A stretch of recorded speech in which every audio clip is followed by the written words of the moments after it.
I was hired to assess the site's viability for future development. Your run-of-the-mill, routine topographical and environmental survey. The land parcel in question was flagged decades ago as a former settlement, some mining camp or agricultural commune that folded before the First World War.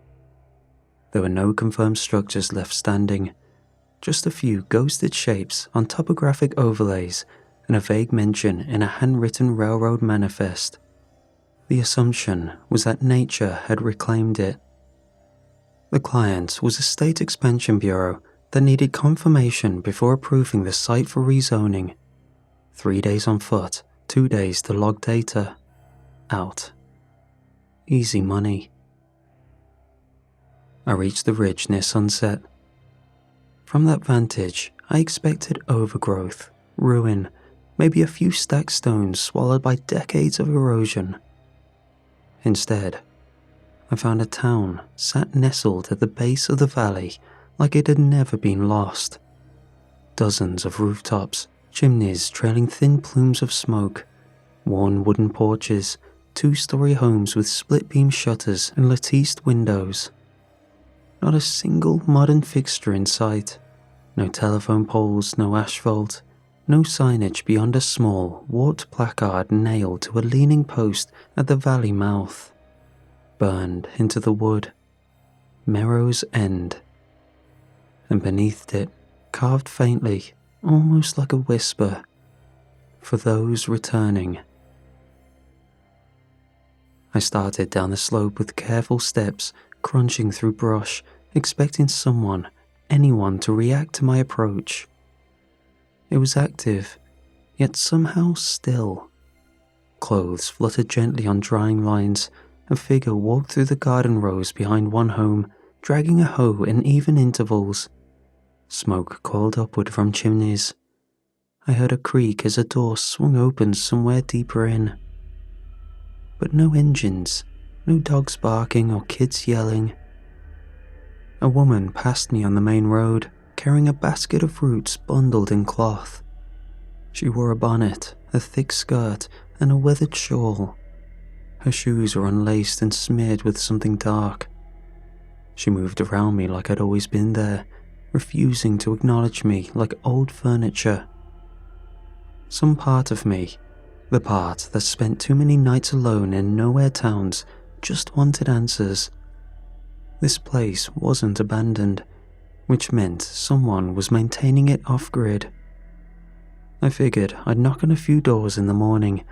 Maybe someone would have a generator tucked behind the chapel or offer up a real explanation. A man greeted me. He was standing on the porch with his hands folded in front of him, face lean but gentle, expression unreadable. "You'll want a room for the night," he said. I nodded. He handed me a brass key without requiring payment. "You'll want the room with a basin," he said as I stepped past him and onto the porch. The inn was larger than it looked from the road. 2 full floors with a long central corridor that swallowed sound. The floorboards were clean but worn thin in the center, ground down from decades of use. There were no rugs or decorations. The walls were lined with frames. At first, I thought they were mirrors, but they were too dark for that. Instead, they were panes of glass clouded with soot, edges chipped, surfaces dulled by age. Empty frames, no names or plaques. Whatever had once been hung there had been removed, yet the nails remained in place. The man didn't comment as I looked. He simply turned and walked, lantern in hand, expecting me to follow to the end of the hall. Inside my room was bare. There was a narrow bed with tightly tucked sheets, a small writing desk bolted to the floor, a single oil lantern hanging from a hook at the ceiling, and at the foot of the bed, centered precisely between the posts, a wide stone basin. The water inside was dark, thickened, like rainwater left standing too long. It It caught the lantern light poorly, swallowing most of it.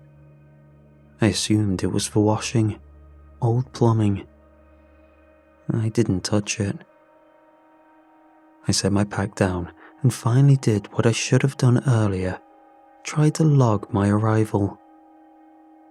But there was no signal. I tried punching in data regardless, coordinates, elevation estimate, structural count. The screen lagged, then froze. I wiped it clean, tried again. Same result. I put it away, hoping to try when signal returned. Outside, the footsteps had stopped. No wind through the trees. The quiet felt held in place, like breath waiting to be released. Sometime later, I don't know how long, I heard a sound from the foot of the bed. A slow, wet slosh. It wasn't loud or sudden, just the sound of something settling into a new shape. I sat up. The basin was still. The surface of the water hadn't changed. I leaned closer, lantern in hand. The water reflected the ceiling beams clearly enough, but the reflection showed more water than there was, filled higher, nearer the rim. I tilted my head. The level didn't change. I stepped back. Rest didn't come easily. I wasn't necessarily overwhelmed. There was nothing overtly strange that would put me on edge. However, all the little things set off a survival instinct in the back of my head. But eventually, I managed to get some sleep. At first light, I made a direct path toward the ridge, focused on getting out. I used the same trail I'd taken into the valley, mapped by memory and footpath. But in the daylight, things looked different. The road curved past the inn and split near a grove of low, gnarled trees. I remembered that clearly. But this time, the trail forked in a new direction, a fresh-cut path, smooth and trodden. Still, I climbed. My gut didn't settle. After 20 minutes of steady ascent, I reached the edge of a clearing I'd never seen, and beyond it, the same signage I'd passed the day before. Merrow's End, for those returning. The carving was identical, same angle, same split in the lower post. My boots made the same noise on the same gravel. I'd looped, except I hadn't turned once. Now, entering with the sun up, I could see the town had changed in my absence. The townspeople moved in synchronized cycles. I passed the root patch again and saw the same woman from yesterday, cutting the same crop in the same arc. Her knife never paused. I saw a man hanging herbs from twine near a crooked post, and when I passed by him half an hour later, he was still hanging them. Same motion, same plants, only the twine had lengthened. No one acknowledged me, not even in the passive, dismissive way they had before. They moved as if they were enacting a play. I tried knocking on doors, but most were locked. Inside the few I could open, there was nothing but unused furniture, arranged identically in each house. Then, I saw the children. 3 of them stood in the narrow alley behind the butcher's shop, watching a beetle drag itself across the dirt coldly. They watched me for a few seconds in the corner of their eyes. They just didn't look, like I wasn't an object worth registering. Then I saw the youngest looking one blink. Once, slowly, and the beetle stopped moving. In an overgrown field, a woman bent over a patch of grey, root-like vegetables, hacking at them with a curved blade. Nearby, a man dragged a whetstone along the edge of a billhook, his strokes steady and mechanical. A pair of goats were being led across the road by a child with a switch in one hand, not using it, just holding it upright like a flag.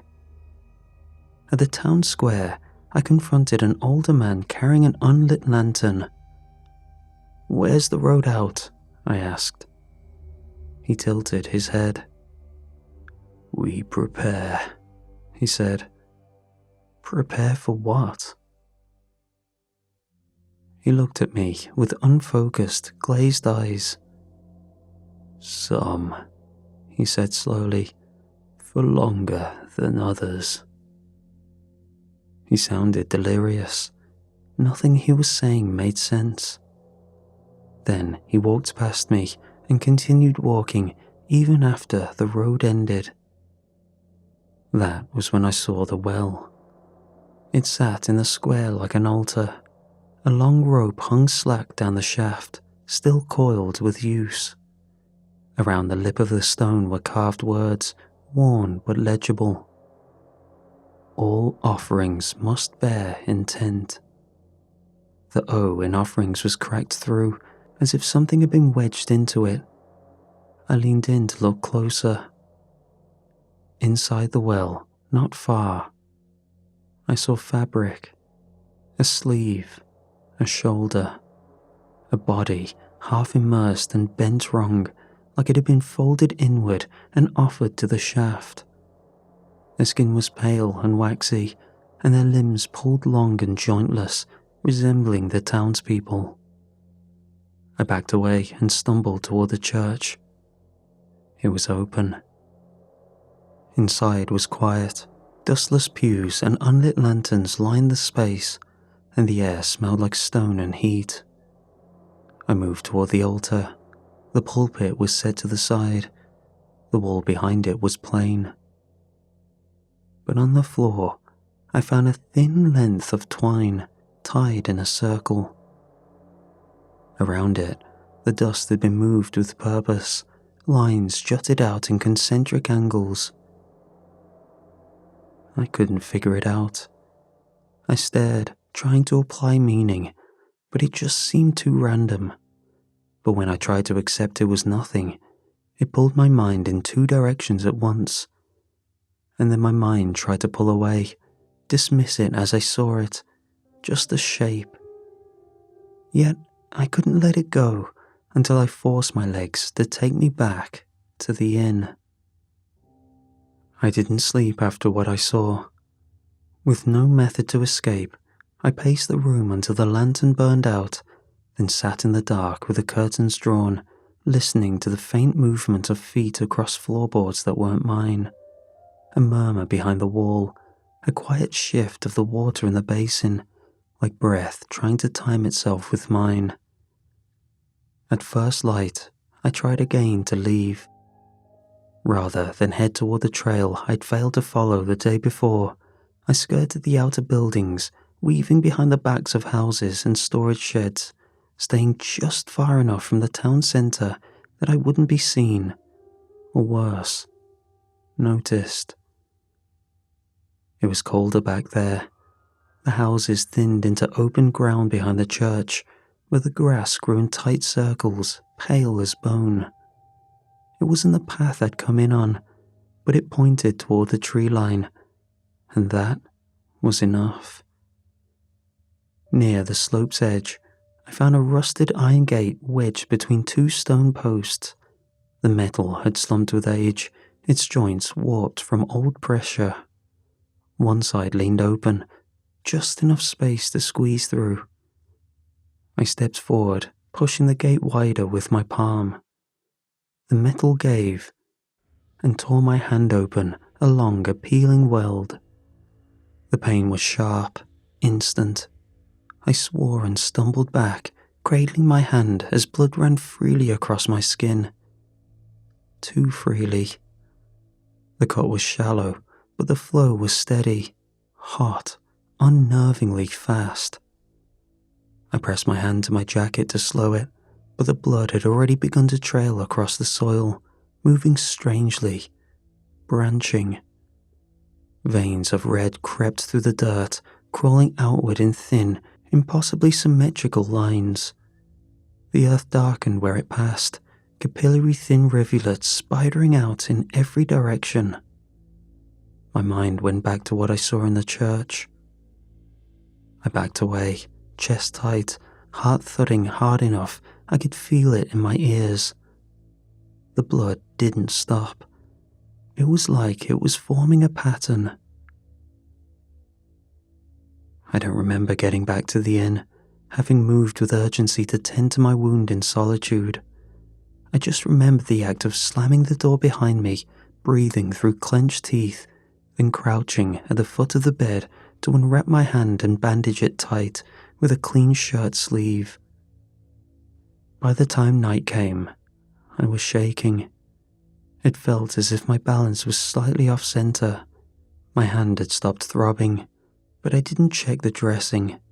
I didn't want to see how clean it was. The lantern was off. Sometime after midnight, I woke to the sound of someone breathing beneath the bed. Each breath long, fluid, wet.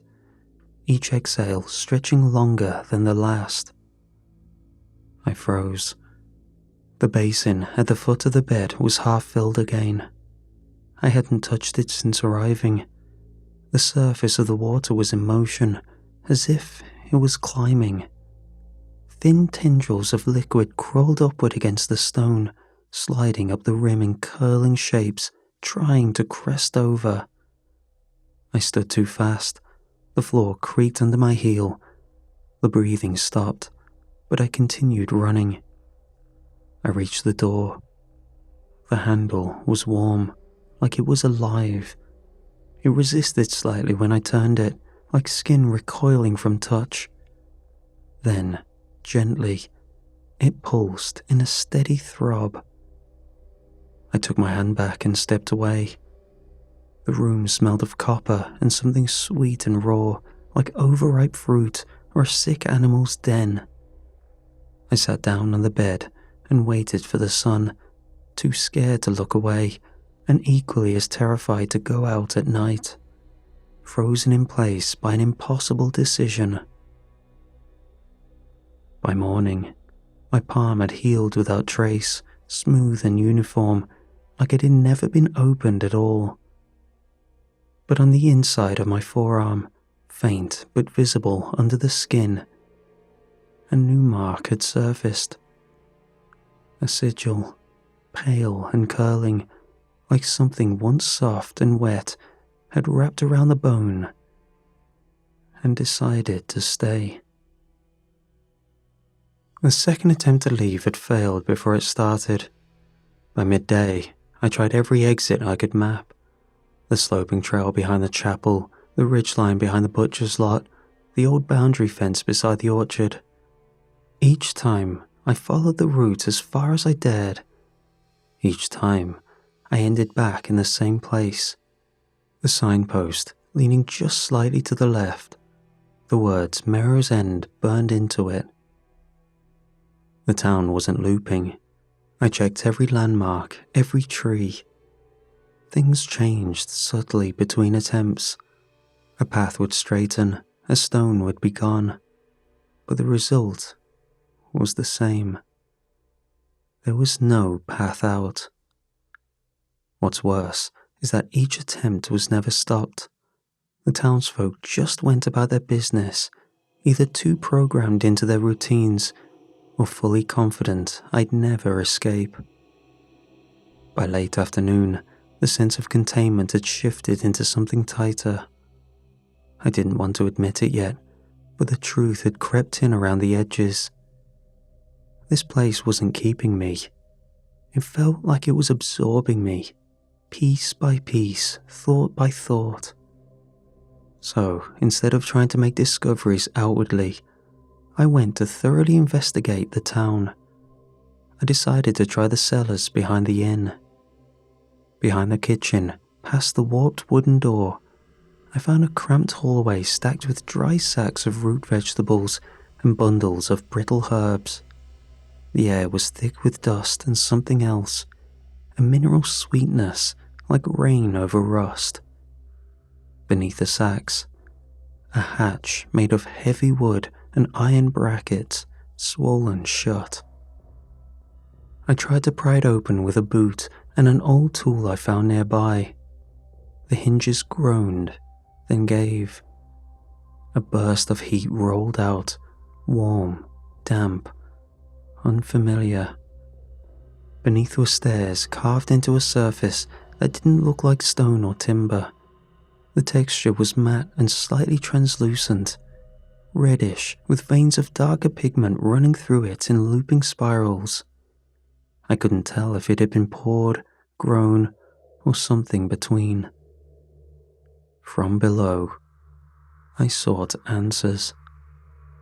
I hesitated, then started down. The walls of the tunnel were slightly flexible with a reddish tint. It was veined and warm, a hybrid of resin and cartilage or some natural polymer grown into architecture, a material I'd never seen or heard about. Every few meters, the surface texture changed. In one place, it was smooth like bone. In another, it ridged like a fingerprint stretched across 20 feet. At certain angles, I could see embedded spirals in the walls, like loops of clotting fluid hardened mid-pour. The further I went, the more the air changed. Soon it was heavy with damp and a taste of iron. Underneath it, there was something sweeter. It reminded me of my sister's first pregnancy, the smell of vitamins, sweat, and milk-soaked laundry. At the bottom, the corridor leveled into a low chamber, its walls sloping inward like a womb mid-contraction. In the center of the room was a waist-high pillar shaped like a spool, fused to the floor. The surface around the pillar rippled. I stepped back, and a thin channel in the wall slid open behind me like a vertical mouth opening behind skin sideways. Inside, I saw the start of a staircase spiraling downward, deeper. It felt like this place was offering my answers, yet my gut tightened in warning. I did not go further. Whatever that opening was, it had waited for my presence. Only when I approached did it open. It felt too welcoming. I turned and climbed back out. By the time I reached the hatch, the air above had cooled. Back in the hallway, the inn was still. Lanterns still burned, the desk was manned. The same man, same posture, his eyes seemingly focused on something that wasn't there when I passed. Back in my room, I tossed and turned. I couldn't sleep that night. I heard the basin fill again, slower this time. The day after felt charged, and by nightfall, something had changed in the rhythm of Merrow's End. The town had always felt orchestrated, the repetitive tasks, the choreographed silences, but now the pattern was breaking, or accelerating. The townsfolk no longer moved with the sluggish patience of sleepwalkers. They twitched when they moved, subtle gestures across bodies while they did their routine. A hand wiping a brow here, echoed by another sharpening a blade there, intermingled with an animalistic jitter. Something hiding behind the passivism, waiting to be opened up. Their expressions slackened, faces softened into a quiet tension, as if something inside them was pushing forward, pressuring the surface of their skin. Eyes bulged slightly, but not with fear, with purpose. It didn't feel like watching a crowd. It felt like standing inside one large thing that had just started to breathe. I backed away from the town square and tried the church first, the only place away from the people. But the door was locked. I crossed to the inn. The lights were on and the windows glowed amber, but the latch didn't budge when I twisted it. From inside, I heard the soft click of metal, a lock being turned by hand. Then, quiet. I stepped back into the center of the square. The sky was visible now between rooftops, and I realized something else had shifted. The stars had changed. Their positions were wrong, smeared across the sky like spilled oil dragged by an invisible brush. Some pulsed faintly, in spiral formations I didn't recognize, patterns that made no sense. And the moon glowed red and hung too low, sitting just above the valley rim, as if drawn inward. I turned toward the orchard path. Not to leave. I already knew that was impossible. But I needed distance, any distance from the town square, from the coordination, from the idea that I might end up like them. As I walked, I passed a woman hanging rags along a line. Strangely, her head rotated toward me, shifting, the way a plant might reorient towards sunlight. Her body stayed completely still. Her eyes didn't blink. They simply opened wider. Further down, two men bent over the same crate, lifting it in perfect synchronization, breath held. I quickened my pace. I didn't make it far. Halfway to the orchard fence, I heard something wet collapse behind me. I turned and saw the strange children from the alley. They stood barefoot in the grass, arms limp at their sides, head tilted eerily left. I watched in frozen horror as they stepped backward, out of themselves, shedding skin like a costume. It fell to the ground with a soft sound, like fabric soaked in broth. What rose from inside was taller and moved clumsily, like it wasn't used to its long limbs. Its face felt unfinished. There was only a shallow curve of smooth red flesh where the nose and eyes should have been. The raw red started to harden. It looked like oxidization, but far too fast. And soon, its gangly frame had weight. A thinner, more emaciated figure of another townsperson, born or revealing its true form as one of the others. It turned its attention to the well in the square. I dove behind an old supply cart behind the fence with a broken wheel. From there, I could see the well and the people around it clearly. Their bodies formed a ring around it. A wet sound filled the air, dripping upward. Then, something hit the top of the cart with a heavy, glancing slap, frightening me. I shifted just enough to see past the wheel. Above me, hovering silently, was the stone basin from my room, suspended in the air, slowly rotating. Its contents, that reddish, half-coagulated water, was draining upward, drawn to an unseen source above the rooftops. The basin itself was perfectly level, floating with intent. And below it, the townsfolk began to hum in harmony as they each began to slowly crawl into the well. Two broke off from the pack and turned toward me. My eyes widened as I tried to crawl out, but I felt drained of everything. I wasn't able to move a finger. My vision darkened as they approached and blacked out completely as I saw them reach out to my hiding spot.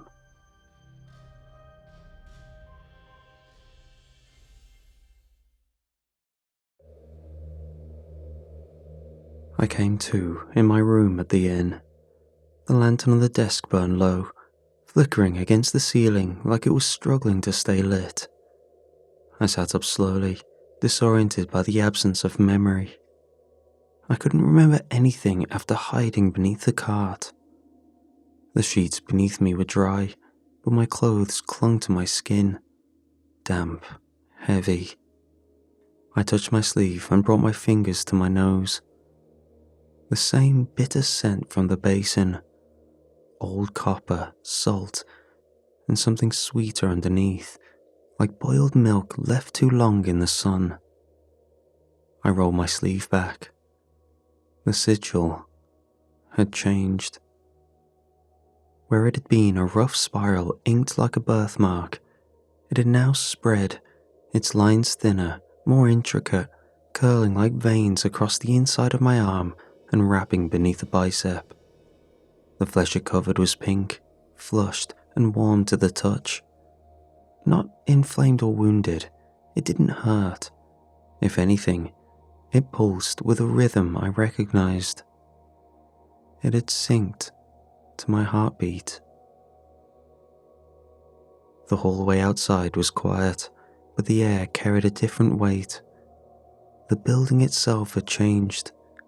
The walls, though still straight, seemed to lean closer, perceptibly, as if pressure had built up behind the plaster. The wood along the trim had darkened with moisture, and the wallpaper at the corners was curling away, exposing seams beneath. There was no one at the front desk this time. I moved, slowly, listening for sound, the creak of footsteps, a whisper, a breath. But the only thing I could hear was the faint creaking of the building itself. Until now, I'd spent every waking moment in Merrow's End trying to leave it, or, failing that, trying to understand it. But the more I moved, the more it moved with me. The more I resisted, the less it needed to react. This town, or whatever had rooted itself beneath it, was methodical, patient. It didn't need obedience or panic. It only needed participation. And I had been participating since the moment I took the key. I thought about the basin, the way it floated above the square, how it turned slowly in place, perfectly level, dripping upward like it was feeding something that existed outside of gravity or time. It hadn't been symbolic. It had been functional. Maybe a sensor, maybe a sacrament, or maybe something simpler. A part of the machine that was building me into whatever came next. If the process couldn't be escaped, maybe it could be disrupted. Maybe there was still something in this system that would break if I pulled too hard on the wrong place. Either way, it was my only option, because all the exits to the inn were locked and sealed. They didn't even budge when pushed, which left one place I could go. The hatch. The rusted handle moved more easily this time, as if it were welcoming me, and it no longer smelled like rot, just damp and meaty. As I ascended, I immediately noticed the change. Before, the tunnel had resembled a resin mold, something grown but still structured. Now it had softened, like the material was still forming itself. The walls were thicker, rounder, and pulsed ever so slightly under the surface, as if liquid moved within. The air glowed faintly red as if filtered through capillaries. The further I moved, the warmer it got. The wall gave slightly beneath my fingers, like pushing into a pregnant stomach. Something twitched on the other side of the membrane. I looked closer. Behind the translucent flesh, I saw shapes suspended in fluid, a spine without ribs, a mouth, limbs. The smell began to shift. Iron, milk, plastic, skin. It reminded me of neonatal wards, of old birthing rooms, of hospital cribs in the dark. The tunnel widened ahead of me. I stepped into a chamber that sat directly beneath the town centre, round and evenly proportioned, like the cavity beneath a joint. The air was warmer here, heavier, and carried a low pressure that pressed against my ears and made my footsteps sound muffled. 7 archways ringed the chamber, spaced with mathematical care. Each glowed faintly from within, the light distinct in tone and temperature. One radiated a soft arterial red, another carried a sickly gold, like old bile under lamplight. Others glimmered in otherworldly hues, their colour shifting when I tried to focus on them directly. At the centre stood a low pedestal gown from the same resinous substance as the tunnel. Its surface was smooth in some places and ridged in others, as though it had hardened around objects placed there repeatedly over time. Resting in shallow impressions along its top were several basins. They were identical to the one that had been in my room.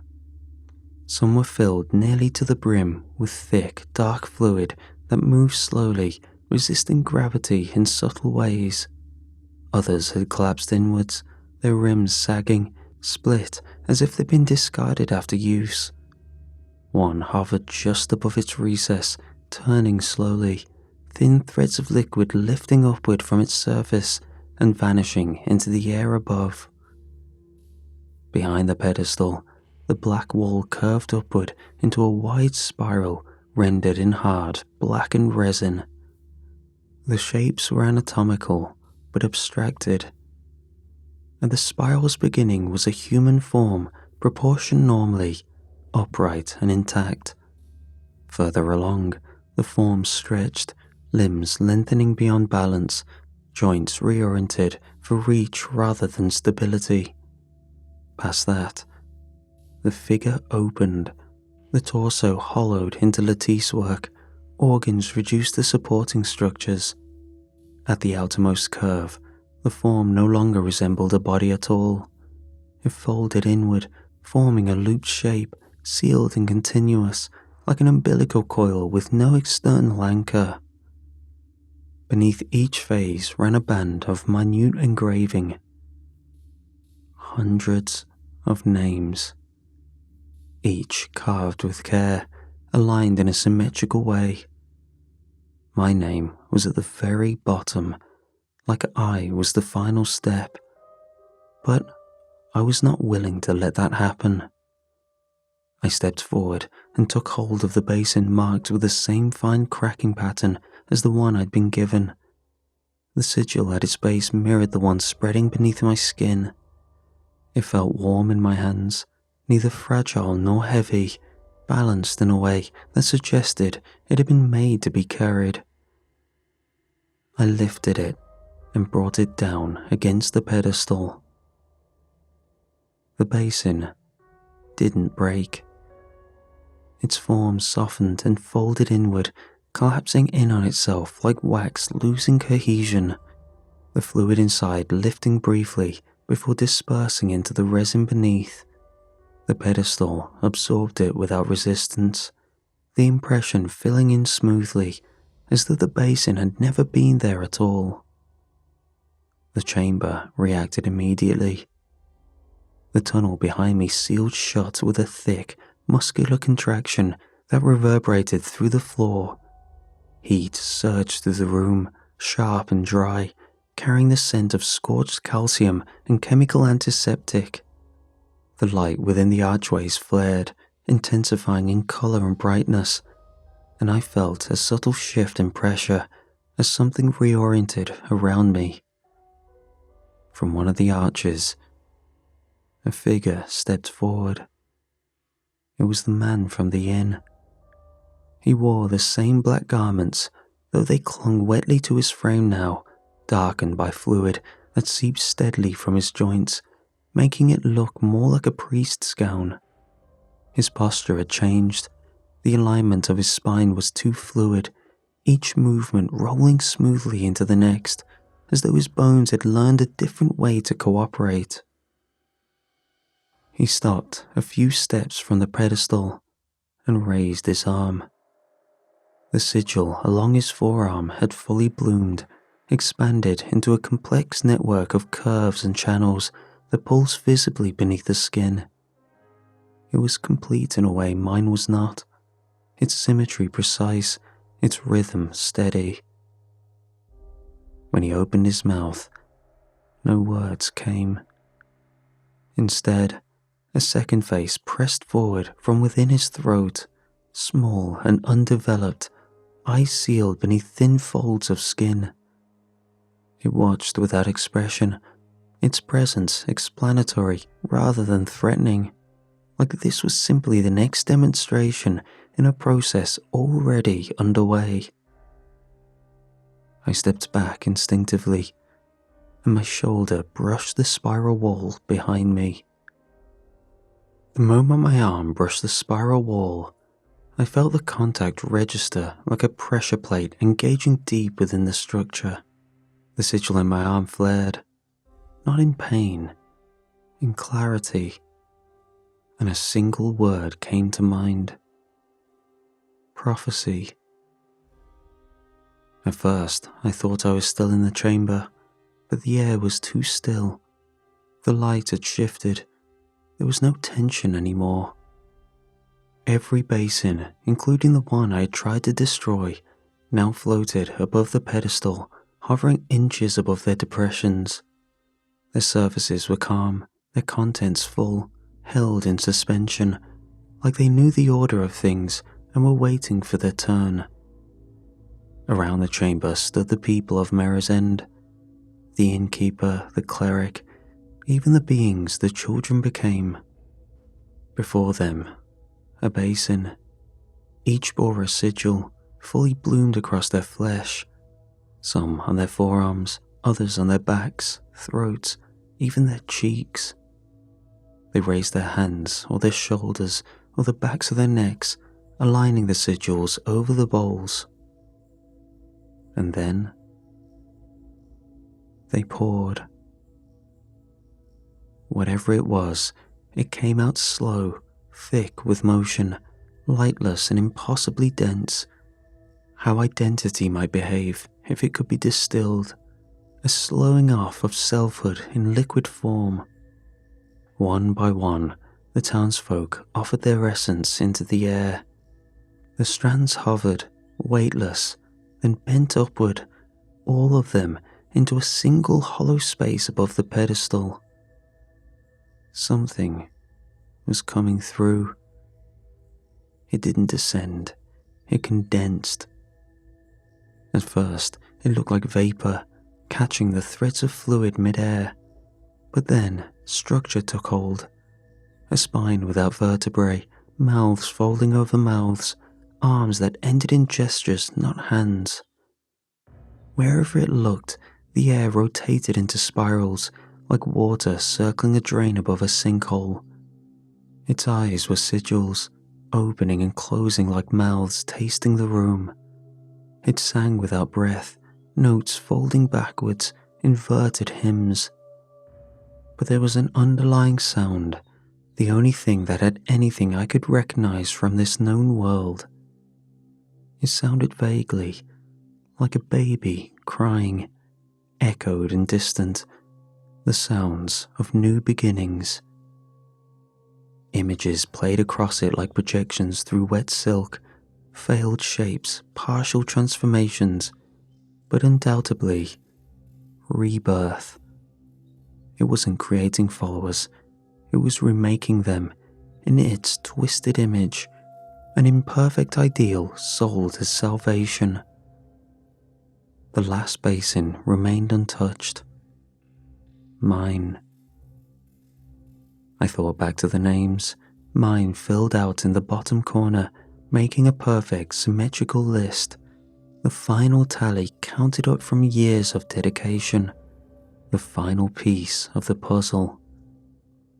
The vision pulled inward, tightened. The god, if that was what it was, paused, in expectation.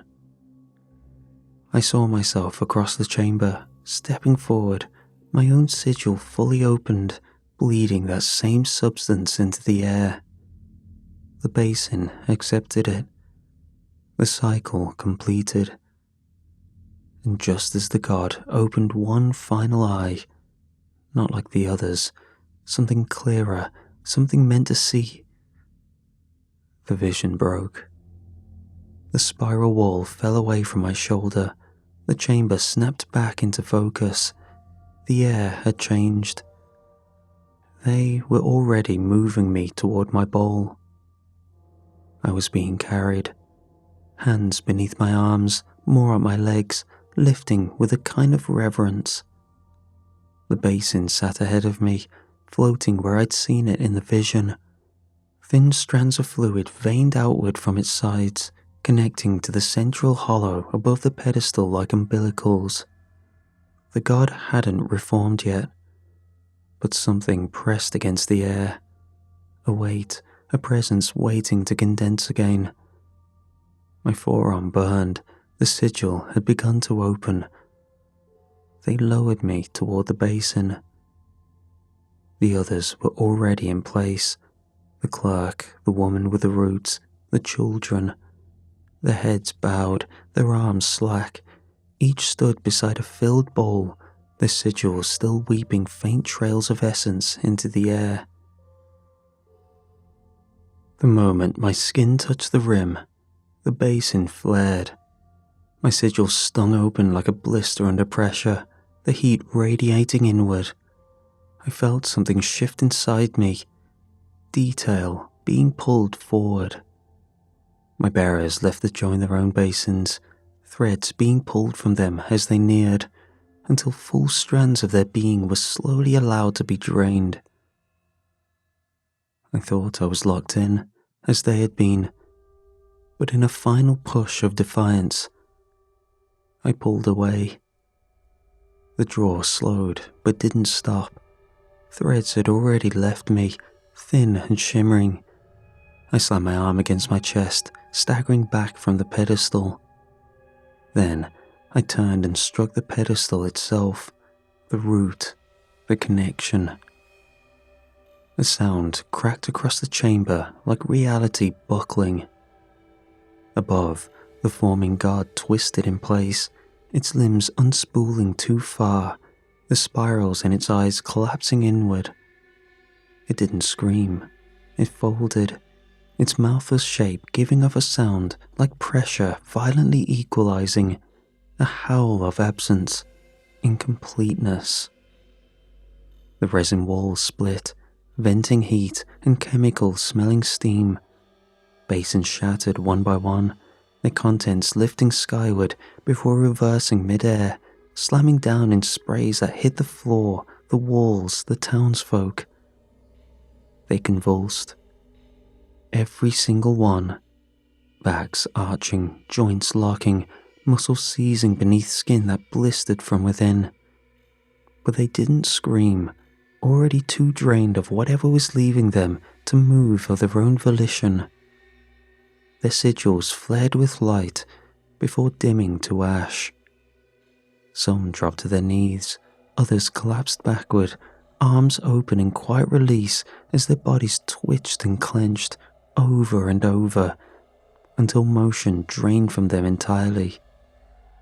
They didn't die, but there was nothing left to move them. Whatever they had given, they had truly given. There was no strength left to hold themselves up. The archways flared one last time and sealed, one by one, behind sharp pulses of red light. They were one offering too short. Whatever they were trying had failed by a small fraction, minute, but enough. The god collapsed inward, its body liquefying mid-air into a film of suspended sheen, hovering above the pedestal like the top layer of still blood. The air smelled like scorched milk and iron. Not rot, failed birth. I ran. The tunnel walls still flexed, and the scent of the thing's retreat clung to everything. But no one followed. No one stopped me. No one even looked. They couldn't. They had spent themselves in full, and the system no longer had their final piece. It had broken. I came through the same slope I descended days ago, though the incline felt steeper now, the soil brittle and warm beneath my hands. My lungs burned, the air itself had changed, thick with a chemical tang that had haunted the tunnels below. The thing that had risen and failed to root. Something that tried to live. Mirror's End was collapsing. The town's core had buckled inward, roofs lay folded over themselves, walls had split. From withdrawal, as if a structure that had never been meant to hold shape was finally letting go.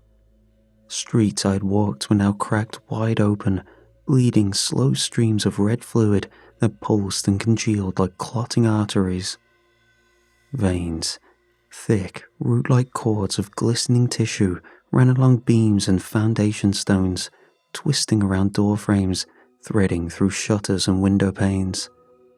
They wrapped the town square like vines in full bloom, smothering the old stonework beneath a living lattice of wet pressure.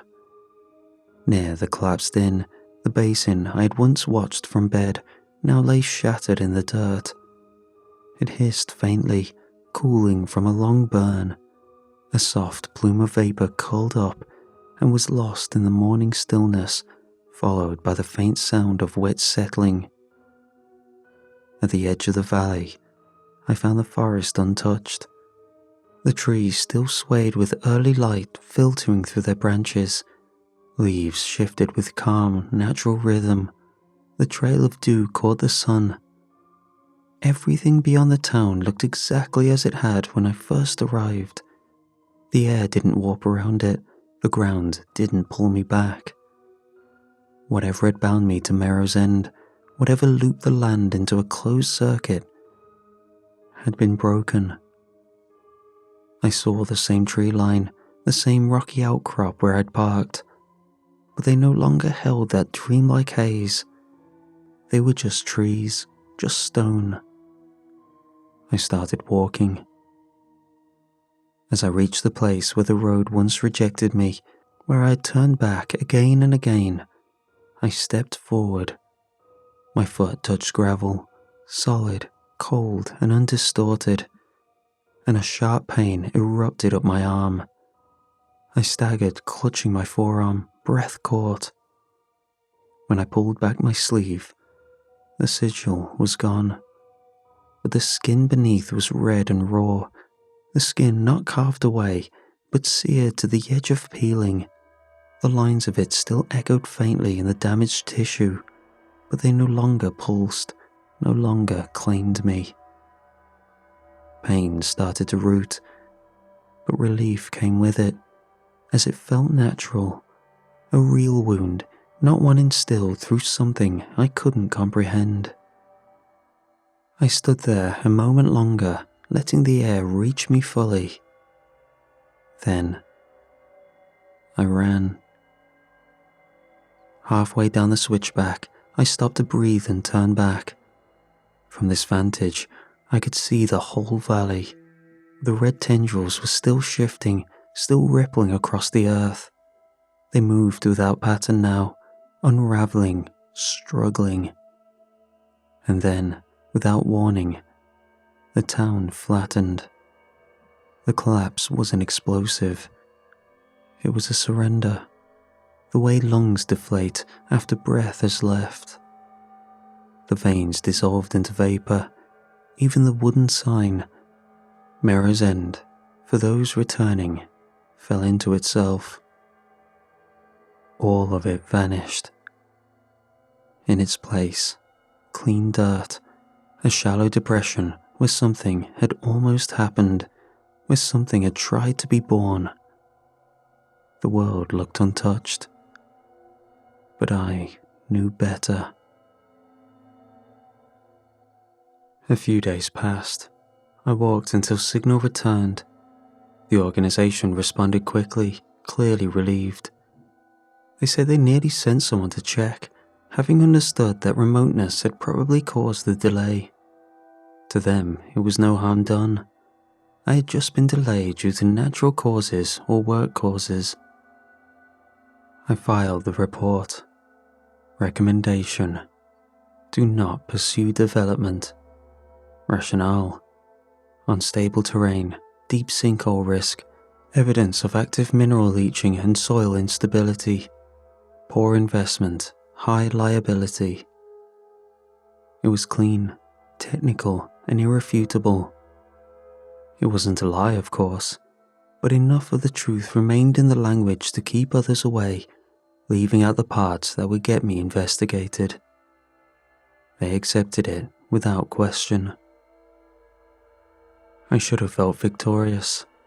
Instead, I sat in my apartment days later, staring at the blank page of a confession, wanting some way to document what I'd seen while it was still fresh, wondering how to categorize what I'd seen. The libation, the names etched in sequence, the thing that had formed from them. It hadn't demanded worship or sacrifice. It had simply wanted to happen. Each person, each sigil, each basin, a step in a process that refined shape and memory into something more. A filtration of what made us human ascended into eldritch rebirth. I remember the diagram, the spiral of becoming, the hollowing, the folding, the return to origin through replication. What was its end goal? Transcendence? A new age on Earth? Some second Genesis we weren't supposed to witness? Or maybe a return to something older than unknown history? I don't know, and I don't think I ever will. And that scares me.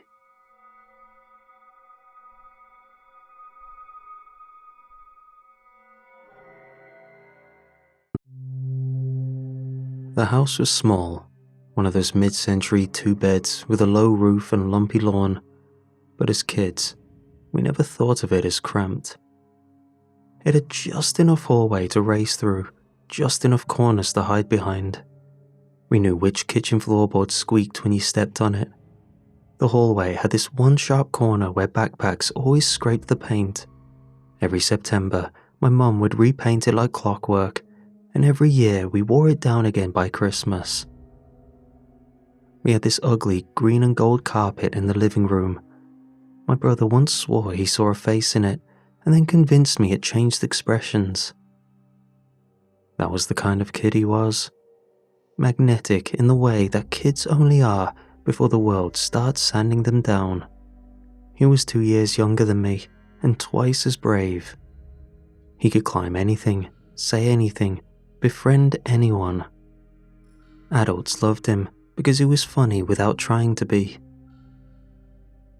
He made up rules for every game.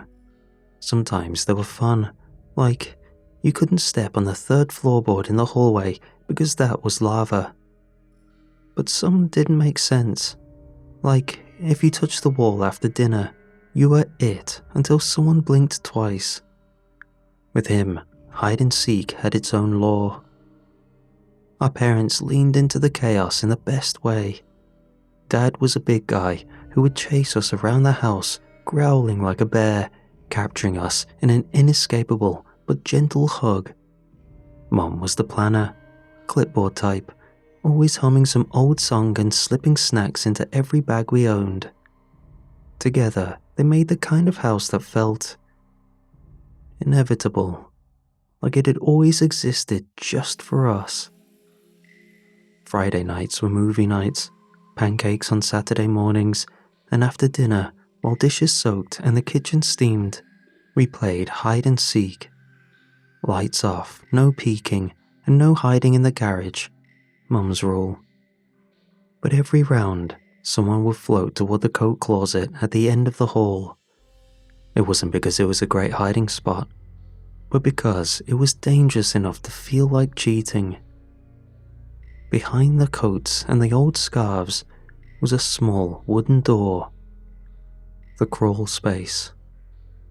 Dad always told us not to mess with it, but never in a serious way. More like, don't go in there unless you want spider eggs in your ears, or that's where we keep the tax demons. We used to dare each other to knock on it. Once, my brother opened it a crack just to prove he wasn't scared. I slammed it shut before he could crawl in. We both shrieked, laughing. It wasn't ominous, just grown-up house stuff. Off limits in the same way the breaker box was, or the shed with the rusted hedge trimmers. We didn't think of it as dangerous. We didn't think about it much at all.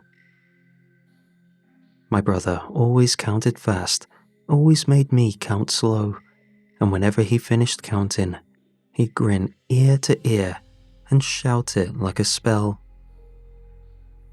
"Ready or not?" I hear those words now, and my stomach reacts like I'm still 12, like I'm still crouched behind the couch, holding my breath, waiting to be found. It was a rainy evening, one of those muggy summer nights where the windows fog up even though the fans are on full blast and the smell of wet grass hangs in the house like steam. We'd just finished dinner and the four of us were still sitting around the table.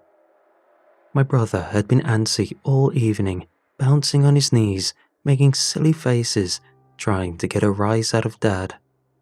As soon as Mum started stacking the dishes, he piped up.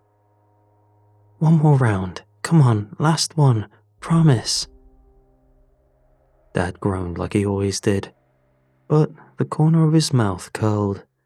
Mum shot me a look that meant, "Watch him. Don't let him climb anything." I rolled my eyes and nodded. That was the unspoken deal. I was the older sibling, the seeker more often than not. So I stood in the corner of the dining room, hands over my eyes, and started counting. 1, 2, 3. I could hear him scamper off, his shoes slapping against the wood floor, a door creaking somewhere, a muffled laugh.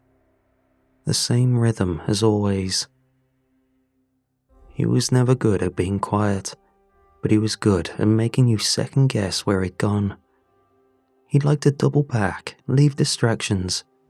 Once, he set the hallway fan on a timer to start right as I passed, just to spook me. 18, 19, 20. Ready or not? I turned, already grinning, and walked slowly on purpose. I checked under the couch, behind the curtains, in the linen cupboard where he crammed himself last time. Each spot was empty, but not suspiciously so. Just part of the game. 10 minutes passed, maybe 15. "Miles," I called out.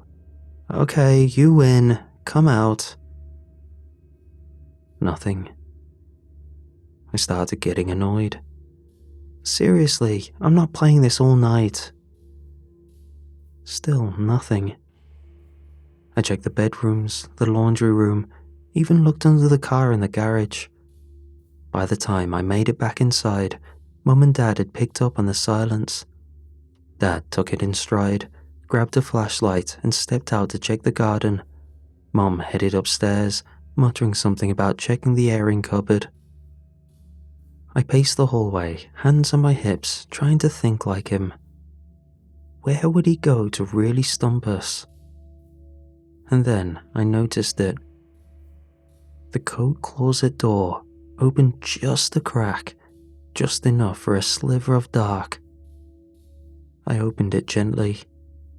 The coats hung just as they always had, swaying slightly from the shift. The floor beneath was clear. But the little door at the back, the crawl space door, wasn't latched. It tilted inward half an inch, and I could smell that old, dry, sharp scent of insulation and wood dust, like untouched attics. "Come on, Miles," I called out, still trying to sound light. "Okay, you got us. Come out." Nothing. Dad stepped back inside just then, wiping his shoes. I gestured to the closet. "I think he's in the crawl space." Dad gave me a look, half disbelief, half resignation, and crouched down. He opened the door the rest of the way. The hinges squealed like they hadn't been used in years. He turned on the flashlight and aimed it into the dark. I couldn't see his face clearly from where I stood, but I heard it in his voice. The first shift, like something pulled a thread tight in his throat. "Come on, champ," he said. "Game's over." Silence, long enough that I took a step closer. That's when he spoke again, low and firm. "Get Mum." That was the first time I ever heard fear come out of my father.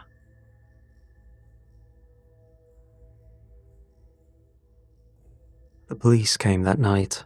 Dogs, flashlights, neighborhood parents walking the fence lines with flashlights and tight expressions. People called his name. I remember someone brought over hot chocolate in a travel mug and set it on the porch. They searched the crawl space first, then again, then with more people, different tools, pulled up floorboards, cut into drywall, measured gaps between beams. Nothing. No drag marks, no signs of struggle, no trail. Eventually, the news crew showed up. They used words like disappearance and tragedy. A few weeks later, other words started creeping in. Neglect, lapse, accident. It became a humiliation, a shame you could feel between phone calls. Everyone had a theory. None of them helped. My mom changed first. She stopped sleeping fully, kept a notepad by her bed to track door status, started locking things that weren't supposed to have locks, the fridge, the utility drawer. It wasn't paranoia exactly. It was control. Her world had slipped loose, and she was pulling on every string she could find. Dad went quieter, still did the school run, still asked about homework, but he snapped more at the little things. Spilled milk, left shoes. Me? I became the one left behind. Everyone kept saying how lucky I was. What they meant was, "You're still here." Every time I coughed, someone asked if I was okay.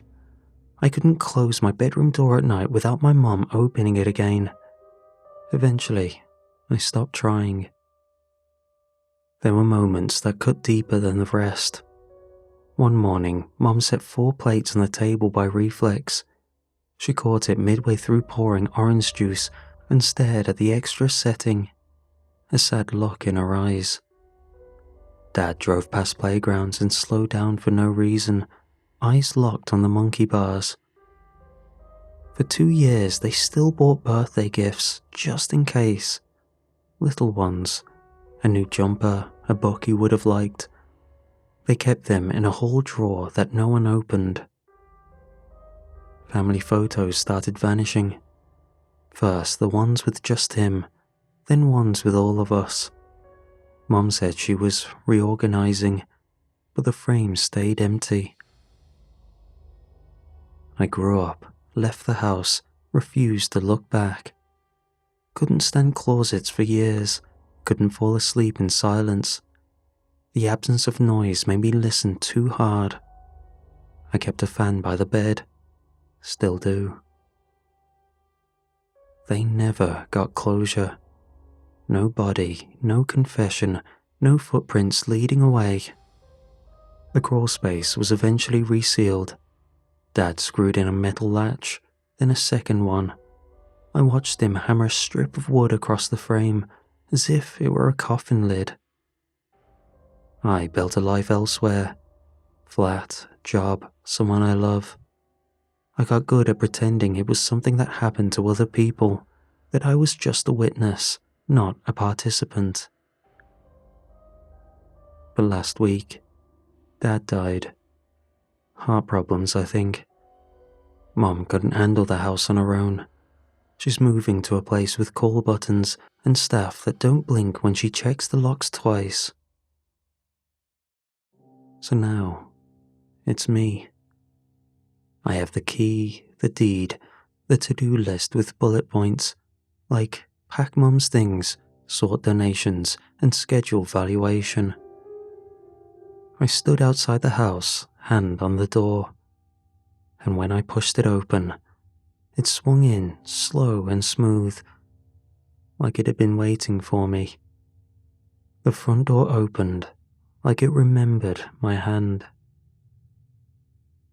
The first thing I noticed was the height chart on the hallway wall. The pencil lines were faded, smudged by time and careless elbows, but they were still there. My name and his, stacked side by side like a slow-motion race. I used to be proud of the way my marks climbed faster than his. Now they just look like a record of something unfinished. I touched the wall, expecting it to feel smaller somehow. It did. The whole house did. The ceiling felt lower, the hallway narrower, like everything had shrunk slightly, or I'd grown too large for it to hold me anymore. Boxes were everywhere, some half-packed by Mum, others untouched. I passed the old coat rack with its single wobbling peg, ran a hand along the scratched banister, and paused in the living room doorway. For a moment, I forgot what I was doing. The room still smelled like furniture polish and old carpet, still had that faint, sweet detergent smell. Mum's kind. It made my chest tighten. I started with the drawers. Junk first. Old manuals, tangled cords, expired coupons.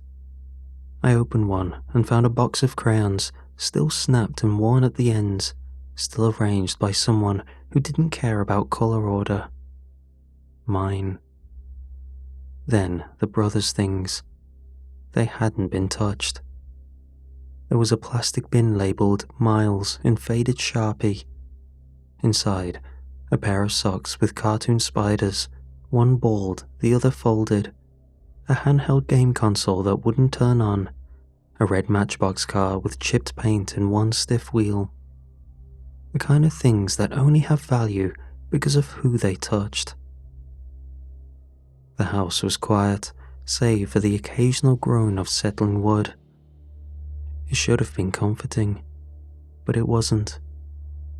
Something about the stillness felt too deliberate, like the house was listening, like it had paused just slightly to watch me. I moved room to room, making notes on what to toss and what to keep, but every so often, I'd glance up and feel off. The living room felt too wide, the kitchen too shallow, the hallway didn't lead quite where my eyes expected. One door didn't align right when I closed it, another wouldn't latch without force. Small things, house things, nothing worth calling strange, but they added up in the back of my mind like static. The closet at the end of the hall was still there, the one we used to hide in, the one with the crawl space door. It had changed. A thick new latch had been bolted across the wood, the metal dulled and slightly bent. Additional screws lined the edges, and a strip of plywood had been nailed to the frame. Someone, Dad probably, had taken it seriously. No more jokes, no more spider eggs in your ears, just a door that wasn't meant to open again. I didn't touch it. Later, while clearing out the bookshelf in the guest room, I found a slip of paper tucked behind a stack of yearbooks. It folded 3 times and stained by a mystery clear liquid. Inside, in unmistakably childish handwriting, were names. Miles, 7. Me, 5. Mum, 3. Dad, 9. It was a tally sheet, hide and seek.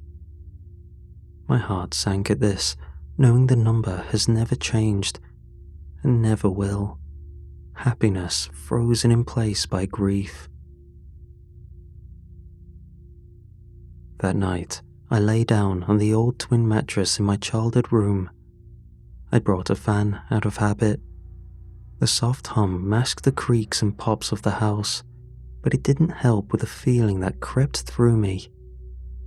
Occasionally, things felt familiar, safe and assuring. But it had been so long that it had an alien feel, like I was lying in a memory, not a real, tangible space. Just as I was about to drift off, I heard the sound of small feet padding across floorboards, and then a voice, soft, excited, just as I remembered it. Ready or not? The next morning, I recalled the sounds, unsure if it was a dream or my resting mind playing tricks on me. Still, I left the fan running when I walked through the house. Something about the silence had begun to feel reactive, like it was waiting for me to stop moving. I started in the kitchen, sorting through drawers stuffed with half-dead batteries, manuals for appliances we no longer owned, and unopened packs of birthday candles. I had a trash bag open, headphones in, a podcast playing too loud just to keep the background noise busy. But even through the headphones, I heard a soft scuff down the hall behind me, like a sock sliding across wood. I pulled the buds out and held still. Nothing. I waited a few seconds longer, then moved toward the hall. The air felt heavier there. I turned and caught just a glimpse. The coat closet door was open, just a few inches, enough for the dark to show between the coats. And then I heard it. A child's laugh. Soft, quick, almost affectionate. It came from just behind the door. Then, click. The door shut on its own. I didn't think. I lunged forward and yanked it open. Nothing. Just coats and the sealed crawlspace door, still latched and heavily sealed shut. My hands were shaking when I pulled out my phone. I texted my partner. Just weird being back. The house feels smaller than I remember. I didn't mention the door or the laugh. I wasn't ready to hear how it would sound coming from someone else's mouth. That night I tried to sleep, but my body didn't trust the bed. I kept turning toward the walls, like I expected something to lean close and breathe at me. Eventually, I drifted off. I woke up with a start, mouth dry, neck stiff, and the bedroom was colder than before. The fan was still on, humming steadily. But something had changed. A wooden sign, hand-painted with the words, "Basement equals off limits." It had been hung on my doorknob. I hadn't seen it in years. We made those as kids, signs for every hiding spot. Mom made us stop after we taped one to the cat. This one hadn't been there last night. I stood still for a long time, long enough to hear it. A whisper, steady and precise, right next to my ear, even though nothing was near me. 18, 19, 20. A pause. Then softly, almost giddy. Ready or not? I stood in my childhood hallway and understood with absolute clarity that whatever was in this house was playing my brother's game. I didn't move at first.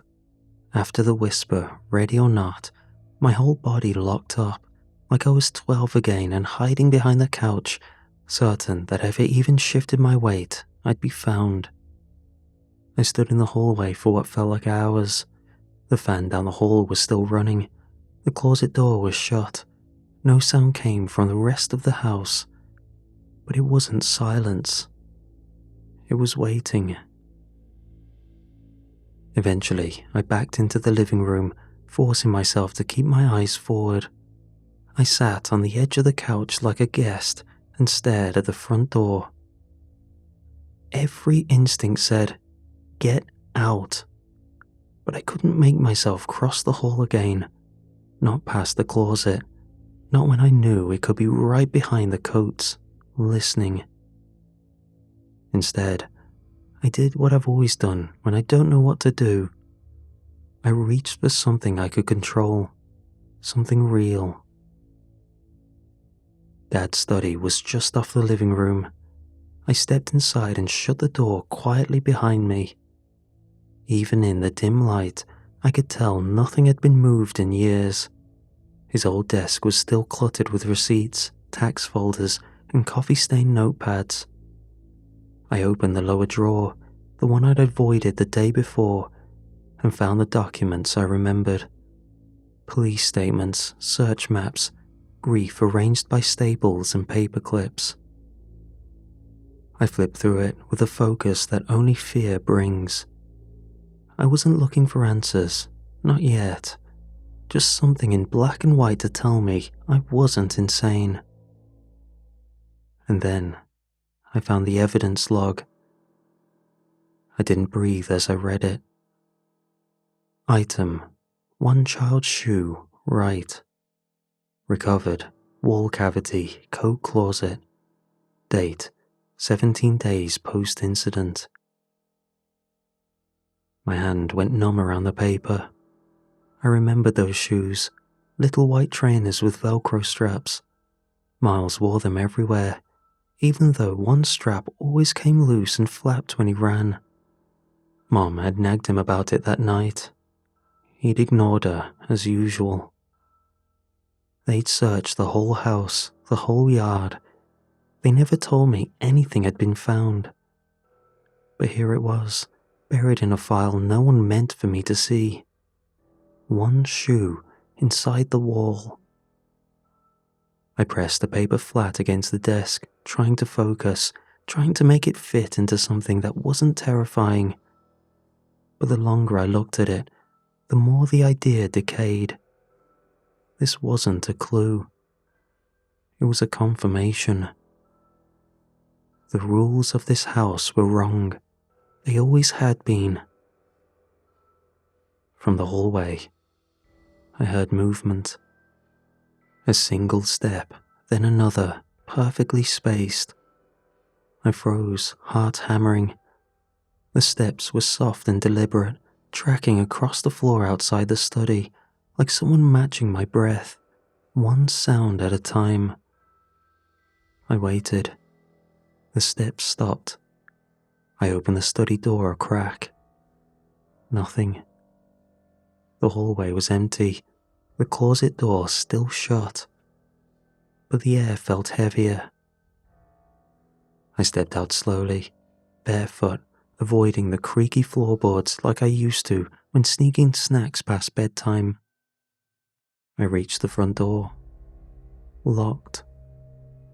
I was about to try open it when I heard it. 3 knuckles against wood. A knock from inside the house. I stood still. Another knock followed. Slow, curious, like it was trying to understand why I hadn't responded yet.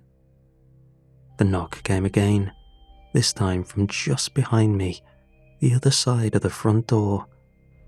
But I hadn't heard it move, hadn't heard anything cross the living room. I held my breath and leaned in just enough to listen. A voice came through the wood like it wasn't muffled at all, like it didn't care about barriers.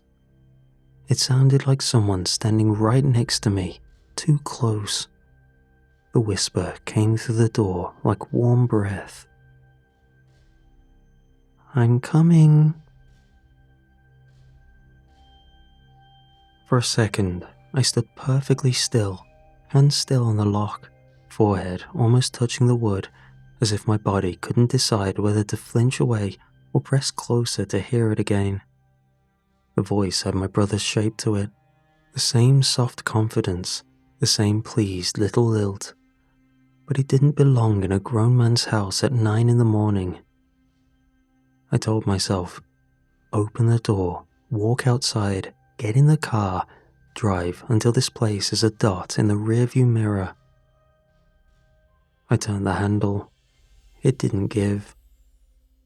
I tried again, harder, shifting my grip and pushing my shoulder into the frame like a stubborn seal might be stuck from the humidity. The latch clicked faintly, as if mocking the effort, but the door held firm. It felt anchored. I backed away from the door, breathing through my nose so I wouldn't make any noise I'd regret. The living room looked the same as it had 5 minutes ago. Green and gold carpet, sofa cushions slightly sunken from where I'd sat, the old family photo on the mantel with the frame turned down. Everything normal enough to be cruel. Then, the coats in the hall shifted. Just a soft rustle, fabric against fabric. I didn't look toward the closet. I couldn't. I had the sudden, irrational certainty that if I turned my head too quickly, I'd see my brother standing in the doorway like nothing had ever happened, like he'd been playing hide and seek for 20 years and had finally decided to end the round. I moved instead, slowly and carefully, placing my feet as if I were crossing thin ice. I turned off the lights as I went. It wasn't a plan at first, just instinct. Some childish part of my brain believed darkness made you less visible, as if the rules of hide and seek still applied, as if the house itself was a playground and the seeker couldn't find what it couldn't see. I slipped into the kitchen and shut the door behind me, then locked it, even though the locks in my childhood home felt absurd. I stood there, back pressed to the wood, listening. Nothing. The silence returned. It held my breath with it. I waited, counted without meaning to. 1, 2, 3. A soft knock came from the other side of the kitchen door, a kind of polite knock you give if you weren't sure whether someone was busy. My skin went tight all over. I didn't answer. The doorknob turned once, slowly, feeling for resistance. Then it stopped. A pause followed, long enough for a small, pathetic hope to flare. Maybe it can't open doors. Then something dragged along the wall outside, low and gentle, like a finger trailing across paint. It moved from left to right, stopping in places, as if tracing my outline through the plaster. I covered my mouth with my hand. The sound continued, patient, almost fond. When it reached the edge of the doorframe, it paused again. And the voice came, close enough that my stomach folded inward. I can wait. I didn't know how long I stayed in that kitchen, listening to the house breathe around me. The fan in my bedroom hummed faintly somewhere in the distance, steady as a lie. I moved again, only when my legs began to cramp, and even then, I did it carefully, shifting my weight the way you do when you're trying not to creak a floorboard. I crept across the tile toward the pantry and eased the door open. The pantry was narrow, lined with shelves packed with Mom's old habits, tins stacked in neat towers, jars of dried pasta, spice bottles with faded labels. It smelled like dust and oregano. I stepped inside and pulled the door almost shut, leaving a thin slit of light. My breathing sounded too loud in my ears. I tried to make it smaller, tried to make myself smaller. Outside in the kitchen, something moved again. Not searching wildly, a measured pace, as if it already knew the hiding places and was simply choosing the order. A soft footstep, then another. It stopped right in front of the pantry door. I stared at the crack, eyes stinging, unable to blink. A faint sound came from the other side, a small inhale like someone smelling the air. Then, the pantry door began to open. I didn't pull it closed. I couldn't. My arms had locked to my sides, muscles refusing to obey. The door swung with a slow smoothness that made my throat tighten. Light spilled across the shelves and over my shoes. In the hallway stood a childlike silhouette framed by the kitchen light, head angled slightly as if it were listening for the moment I slipped. It didn't step into the pantry. It simply waited. And I realized then what it was doing. It was allowing the rules to do the work, playing exactly the way my brother had played, the way kids play when they want you to feel seen. A seeker doesn't have to grab you. A seeker just has to make you move. That was the rule. That was why it stood there and didn't cross the threshold, why it knocked instead of slamming, why it traced the wall with fingers instead of tearing it down. It wanted me to break first. My knees trembled. A tin on the top shelf wobbled slightly as my shoulder brushed it. The sound was barely a sound at all. A tiny metallic tick. Still, the silhouette's head tilted in immediate response, sharp as a bird catching motion. The breath on the other side of the doorway changed, the patience drained out of it. It moved to the sound, pretending that I wasn't there. And then, from somewhere deeper in the house, I heard that laugh again as it pretended to search. It carried a kind of satisfaction that made my stomach turn, like a child who's pretending to play nice has finally gotten bored. It knew where I was, but had to give a grace period for me to move to a new spot. That was how we played. I bolted. I couldn't help it. My body made the decision before my mind could veto it. I shoved past the pantry door, sprinted into the hallway, feet hammering hardwood, shoulder clipping the wall. The house answered. Lights flickered as I ran, just the ones ahead of me, blinking as if they were warning the seeker which way I'd gone. The air in the hall felt denser, tighter, like the walls had drawn in by a few inches. The familiar corridor suddenly seemed too long, stretched like taffy. Each step took more effort than it should have.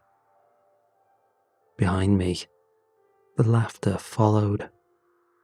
I felt it, the sense of being followed by something that didn't need to hurry because the board was already set. It didn't rush, yet it was still catching up. I threw myself into the closet door, the coat closet, and slammed it shut so hard the hangers rattled like bones. My hands fumbled for the latch.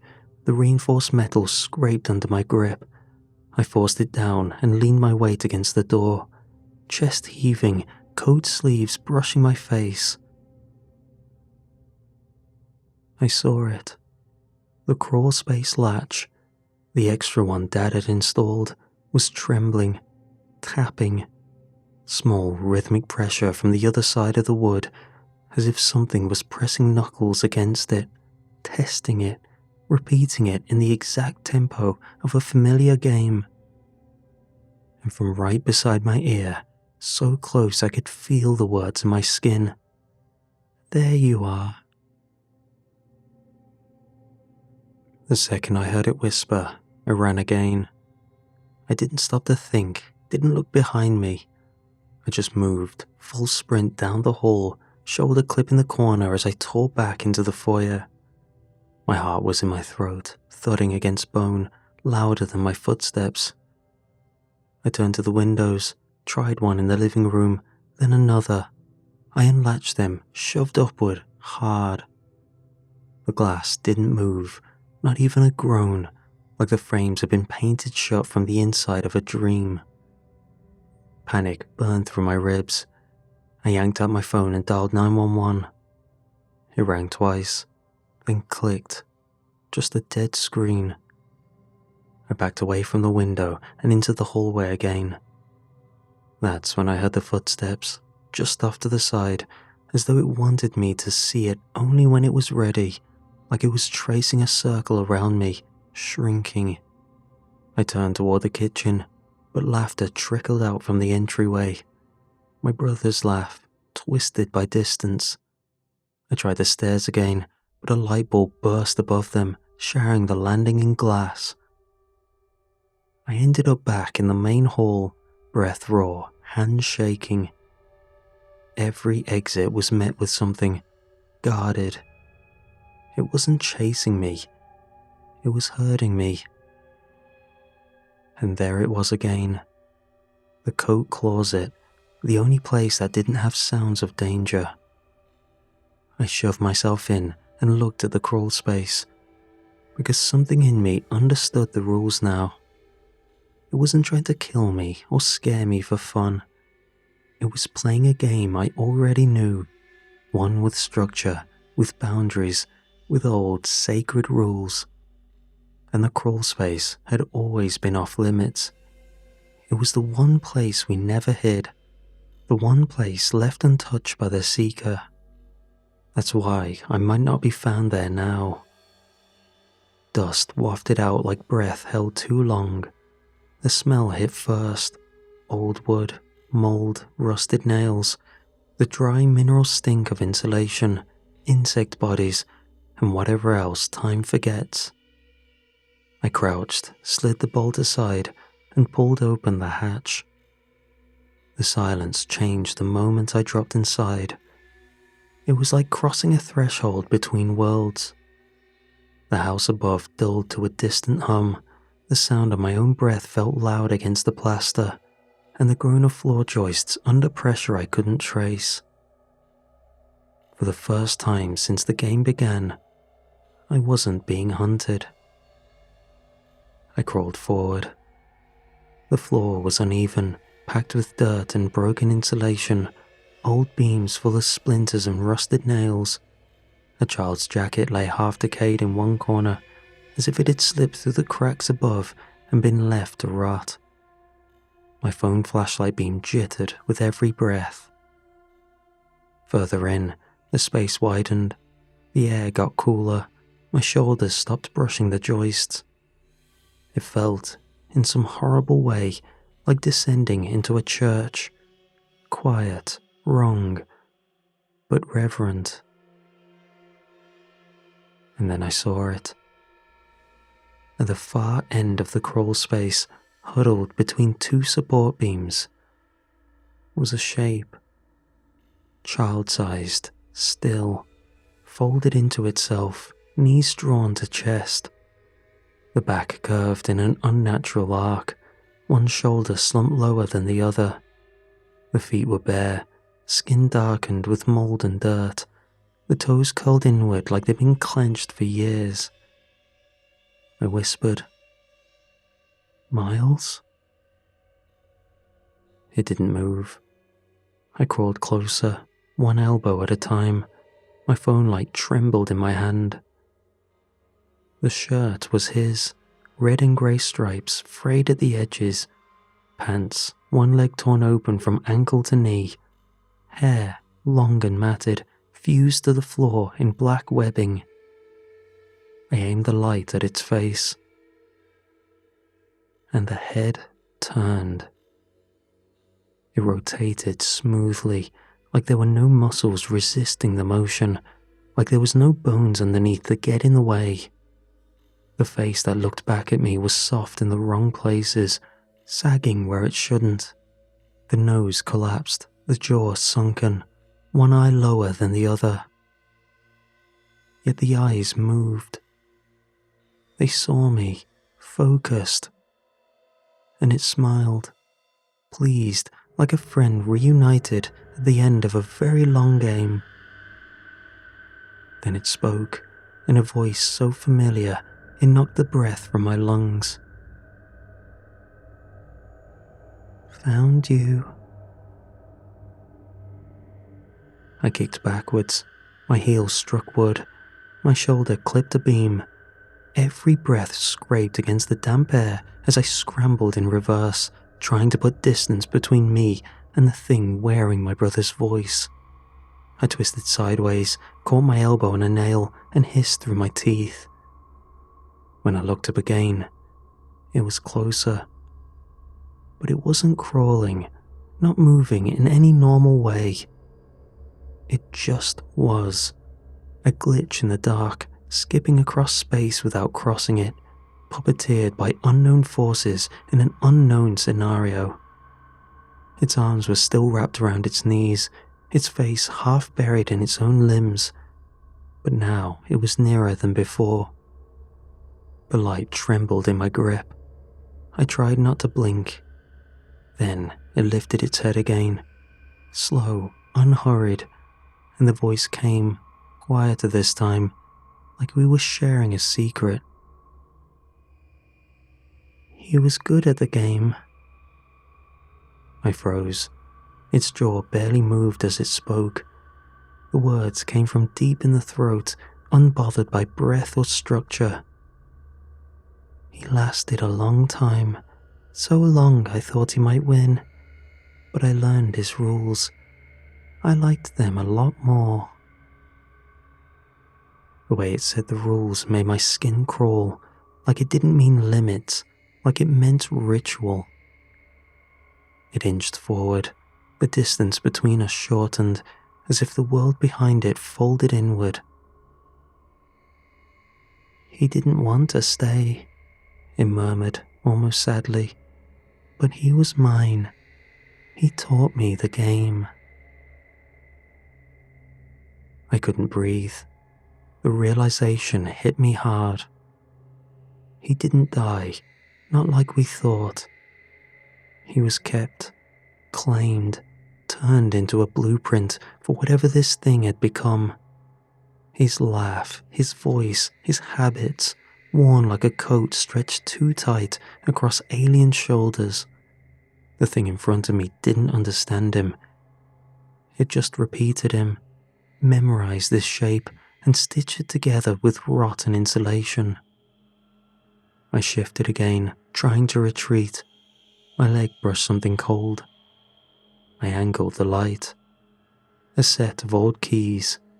Beyond them, a child's shoe, a cracked plastic ring, a coin blackened with age.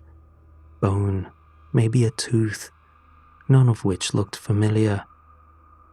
Dozens of them, half buried in the dirt, tucked into the corners. Trophies from other players. How many had come here? How many had tried to hide? I stared at the beam beside them. Dozens of small scratches ran across the wood, evenly spaced, gouged deep. Tally marks. It had kept count of the rounds, or maybe the days, maybe both. The thing tilted its head, as if watching me understand was more satisfying than catching me. It gets boring, it said softly. No one hides right, no one remembers the rules. I swallowed hard. My mouth felt full of copper. Why me? I whispered. It smiled again. You played with him. You know the rules. You will make this a fun game. I should have run, or screamed, or swung my arm out in defense, but none of that would have mattered. I knew it. This wasn't something that could be outrun. It lived in the walls. It was the house. There were no doors left to slam, only choices.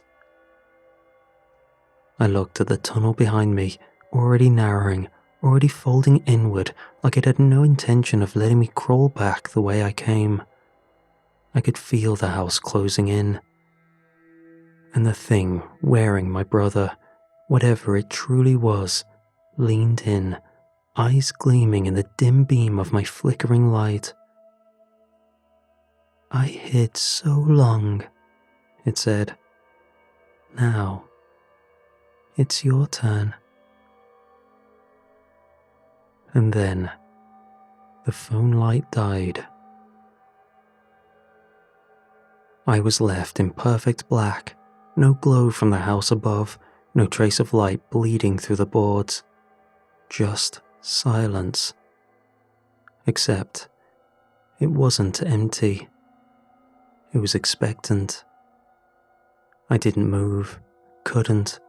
My breath rasped softly in my ears. "Miles?" I whispered, hoping there was some semblance of my brother left, a glimmer of mercy. Nothing. I tried again, quieter. Still no answer. And I knew.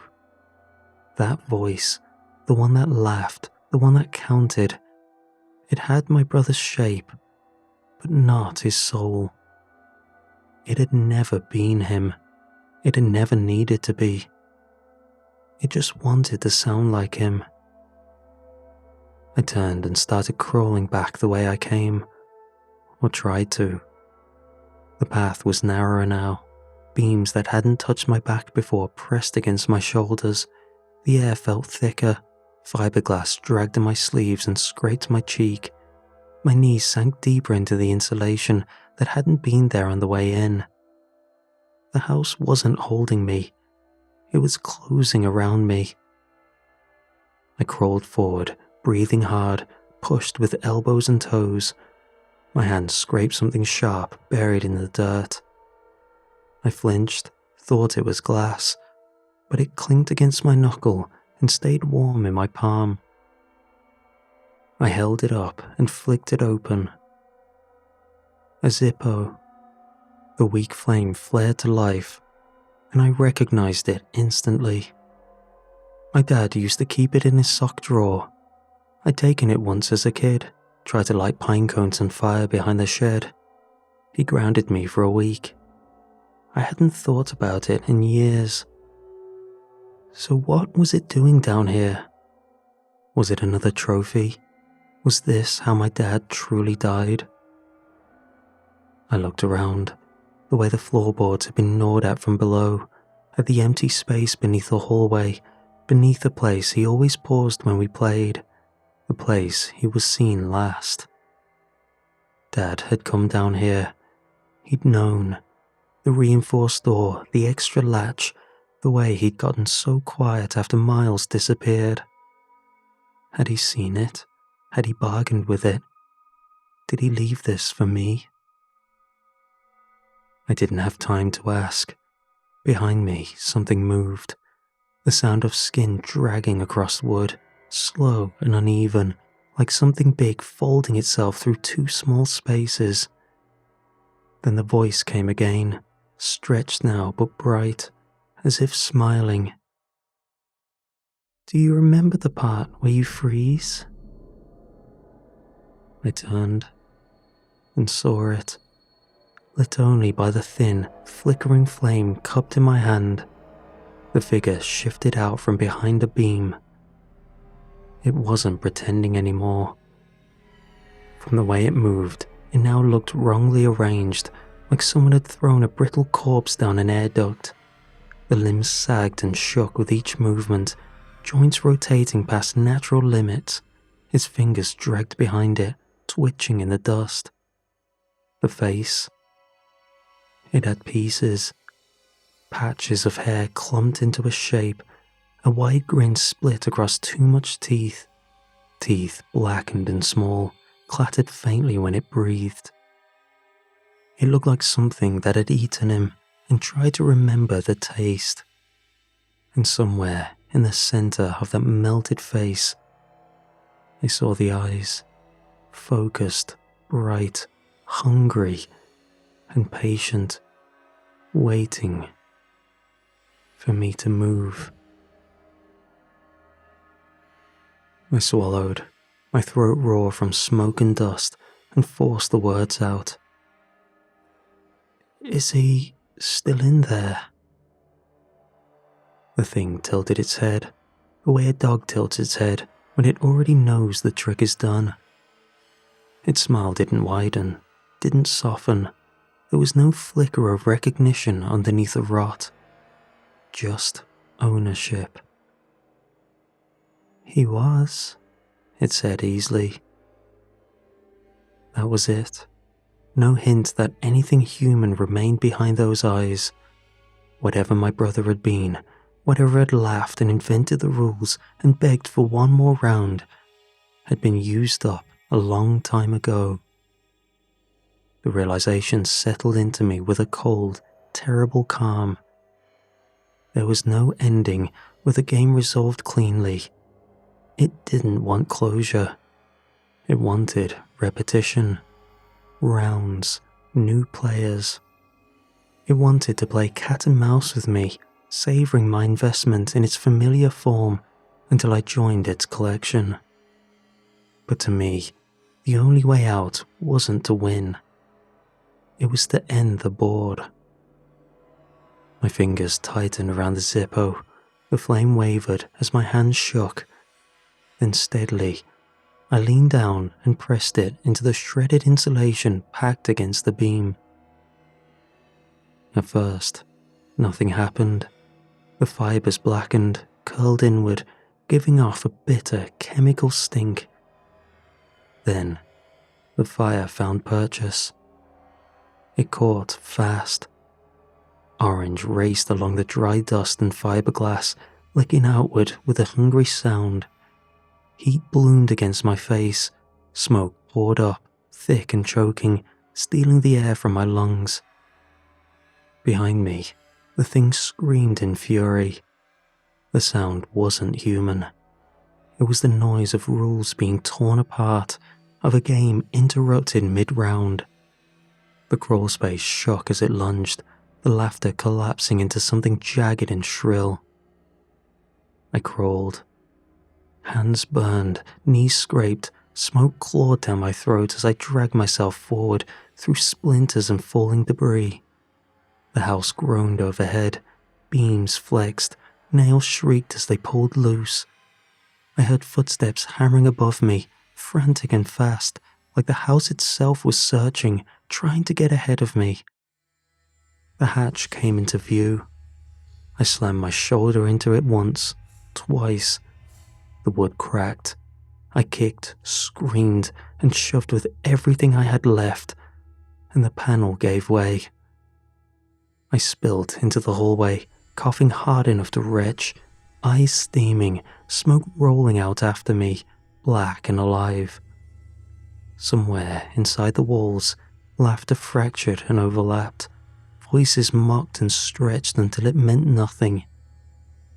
I staggered to my feet and ran. The front door loomed ahead of me, closed tight like it had been before. I didn't slow down. I hit it shoulder first, once, twice. On the third impact, it flew open so suddenly that I nearly fell through it. The force of it was like a breath finally expelled. I tumbled onto the lawn, gasping, tearing at my throat as cool air rushed back in. I rolled onto my back and stared up at the house. The fire spread at an unreal rate. Smoke was already curling from the eaves. Flickers of orange danced behind the windows, lighting up familiar rooms in broken pulses. No alarms sounded, and no neighbors came running. The street stayed quiet, as if it had agreed not to notice. I lay there, shaking, watching my childhood burn down. A pain settled in my heart, seeing it all go, but a relief settled in the back, knowing that it was hopefully over.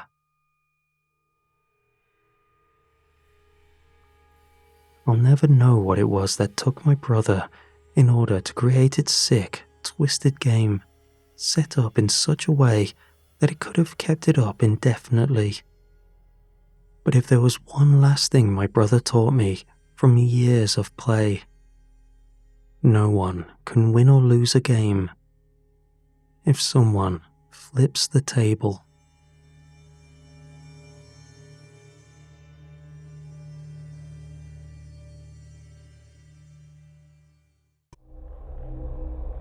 I was 22 when I took the job at Redfern Summer Camp.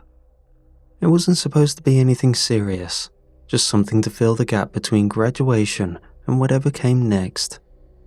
A few months in the woods, a little structure, something to make my CV look less like I'd spent the year drifting. The posting made it sound wholesome in a very curated way. Nature-focused, child-led development, unplugged creativity. The kind of place where kids built rafts out of driftwood and came home with bug bites and self-esteem. The camp itself looked exactly like you'd expect when funding runs out, but the philosophy stays ambitious. The cabins were built from dark-stained timber, with gravel paths that turned to mud after rain. The mess hall smelled faintly of pine cleaner and old oatmeal. Everything was a little crooked, but still functional. We had about 30 campers that first week, ages 7 to 11. Most of them came from the same 2 or 3 towns nearby. You could tell by the way they already knew each other's names. There was the usual chaos you expect from a group of kids dumped into the woods together, but they lined up when asked, and they listened when spoken to. Even the youngest ones kept their voices hushed, as if they were in a library. So there was hope to keep some sanity after this job. The kids were separated into assigned cabins, each a team, to earn points through various camp activities, with prizes and praise to be earned. Their first task was to elect a head counselor for each cabin, one who best represents their cabin. I got assigned to Cabin Redfern, one of the smaller ones tucked near the edge of the tree line. 8 campers, all on the younger end of the age bracket. They greeted me politely when I walked in, as if I were a substitute teacher on the first day of term. One of the girls asked if I'd like to meet the head counselor. I figured they meant one of the older kids had taken charge, the natural leader type who organizes games and settles arguments. I played along. "Sure," I said. "Where are they?" They exchanged glances. A few of them smiled. "He's already here," one of the boys said. "We elected him." "Elected who?" They moved toward the back corner of the cabin, where a shoebox sat on a low crate, a flat stone placed in front like an offering plate. I laughed under my breath. "Okay," I said. "What's his name?" They all looked back at me, and not in a mischievous way, just serious. "Mr. Soft." One of them quickly reached for the lid. Another stopped her, gently placing a hand over it. "Slower," she said. "He's resting." They gently opened the lid together. Inside the shoebox, lined with dirt, leaves, and a bit of bark, arranged with surprising care. Pine cones had been pressed into the corners. A few pebbles were arranged in a rough circle, like someone had tried to build a fence. In the center of it lay a pale and thick worm. It was large, but not larger than any worm I'd expect to find under a log. Its body was smooth and faintly translucent, the kind of soft pink you see when skin hasn't met the sun in years. It moved slowly, pushing through the soil with an unhurried rhythm that felt less like wriggling and more like breathing. One of the girls leaned in close and started humming under her breath, a low, tuneless sound that made the others fall quiet. Another picked up a pine branch from the windowsill and began fanning gently over the box. "We elected him fair and square," the boy from earlier said. "He got the most votes." I waited for someone to laugh. No one did. There was nothing playful about it. They weren't giggling like it was a joke, no glances to see if I was impressed. At lunch, I watched them slide carrot sticks and bits of sandwich crust into napkins instead of eating them. One by one, they took the scraps into their pockets. "For later," a girl told me when she caught me looking. "We bring them back for Mr. Soft." I mentioned it to the director that afternoon, half amused, half concerned. He didn't seem bothered. "They're pretending," he said, pouring coffee from a dented thermos. "Probably saw something online or a movie reference. Let it run its course." That night, after lights out, I stepped back into the cabin to check for any kids staying up.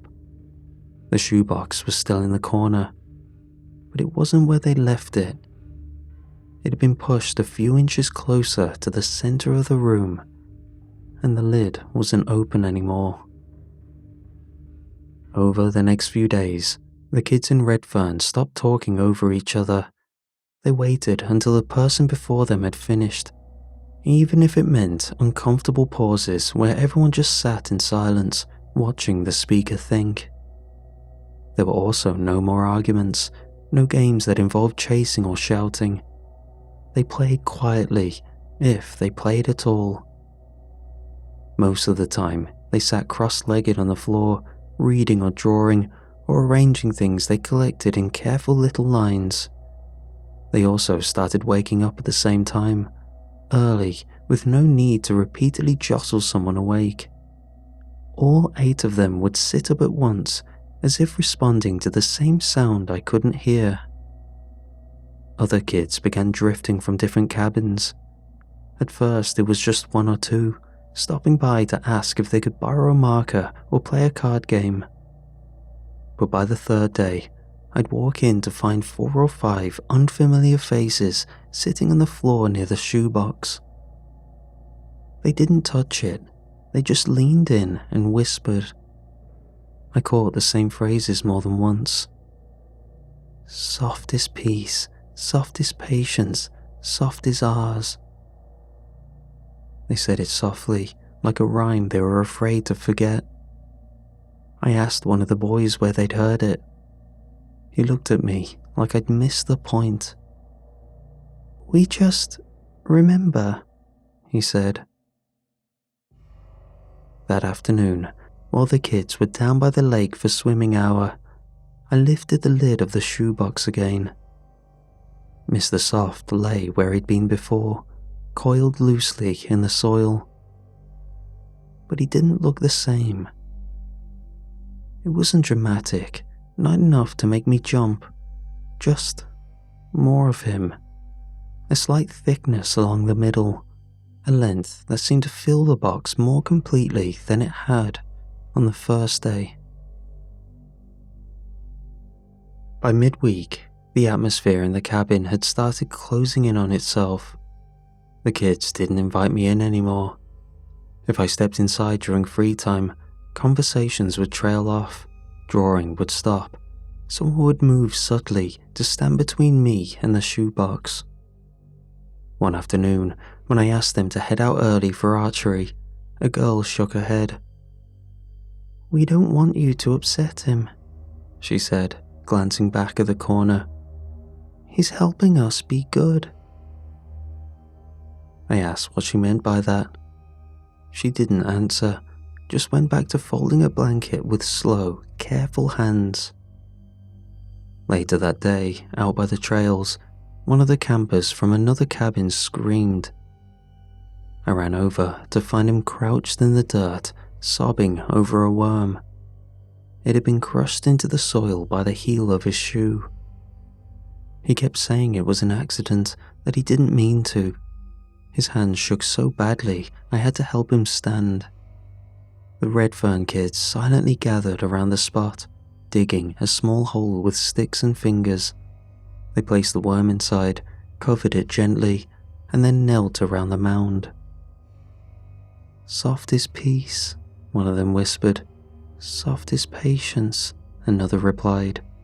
"Soft is ours." They said it again and again. I tried to interrupt, to tell them to wash their hands before dinner, but they didn't seem to hear me. I had lost the little authority I had. Back at the staff cabin that evening, I mentioned it to the other counsellors. One of them laughed. "If it keeps them quiet, let the worm lead," he said, reaching for another marshmallow. The joke got a few tired chuckles. I could only dwell on how hard it was to describe things without sounding pedantic. The next morning, the loudest kid at camp stopped talking. His name was Jamie, 10 years old, non-stop energy. He'd been in trouble every day since check-in. But now, he sat perfectly still during breakfast, hands folded in his lap. He didn't throw food at the other kids or cause any trouble. He just smiled and followed the rules. His eyes didn't seem to focus on anything at all. By the end of the week, I started seeing the same patterns in other cabins.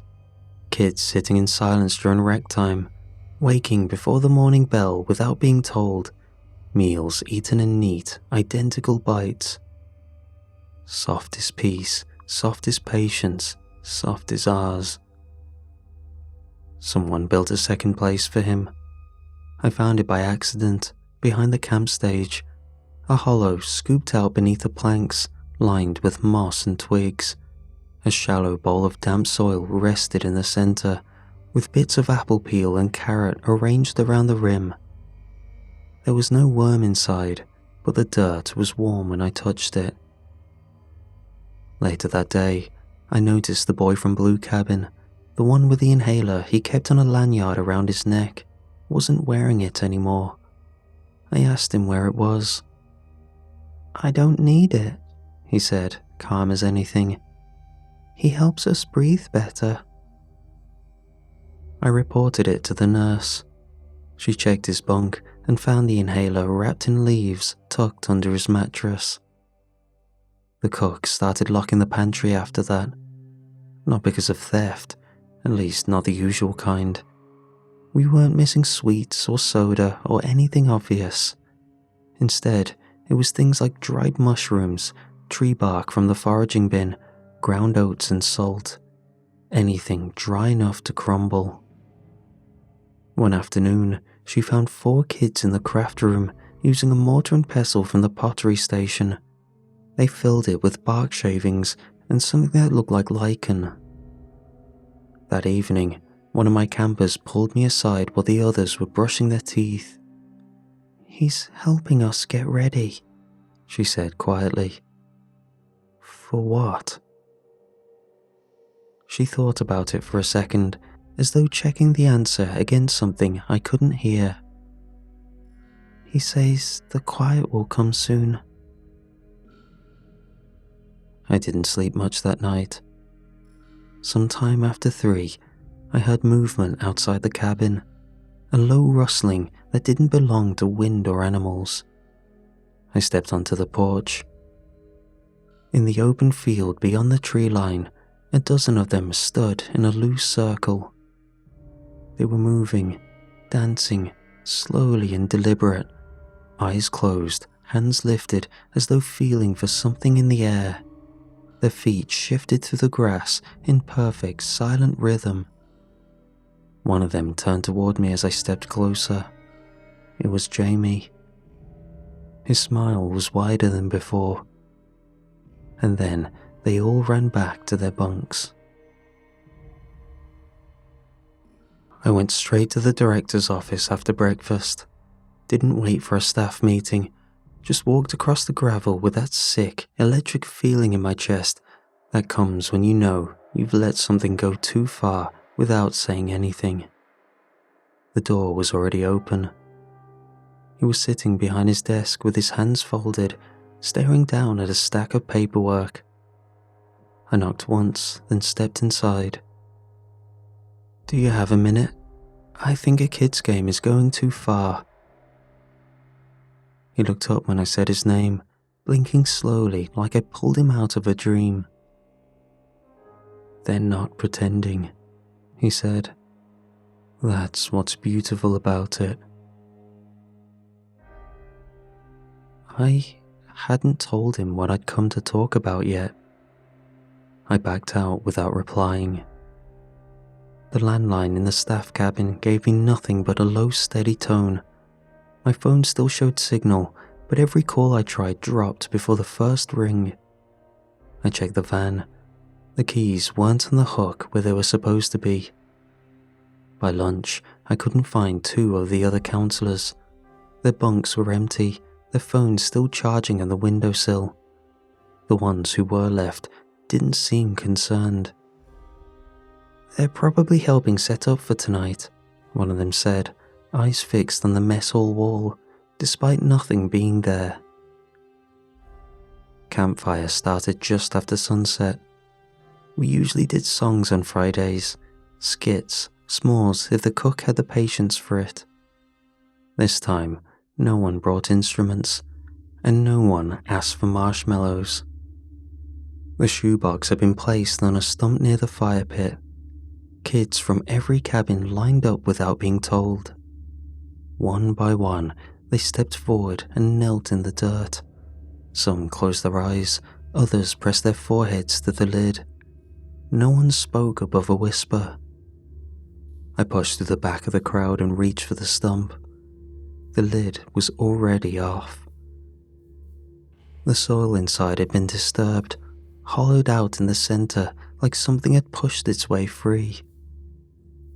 Mr. Soft wasn't in it anymore, and when I looked down, I saw a narrow, child-sized opening at the base of the stump. Fresh, wet earth crumbling inward. A tunnel leading under the camp. I turned around, looking at the line and crowd. Tried to do a fast head count, but they moved around too much to confirm.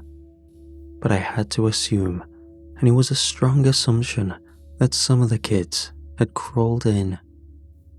Feeling like I was the only sane person here, it felt like my responsibility to get them out and shut this whole thing down. The tunnel was narrower than expected. I had to crouch almost immediately, one hand braced against the top as I followed the slope down.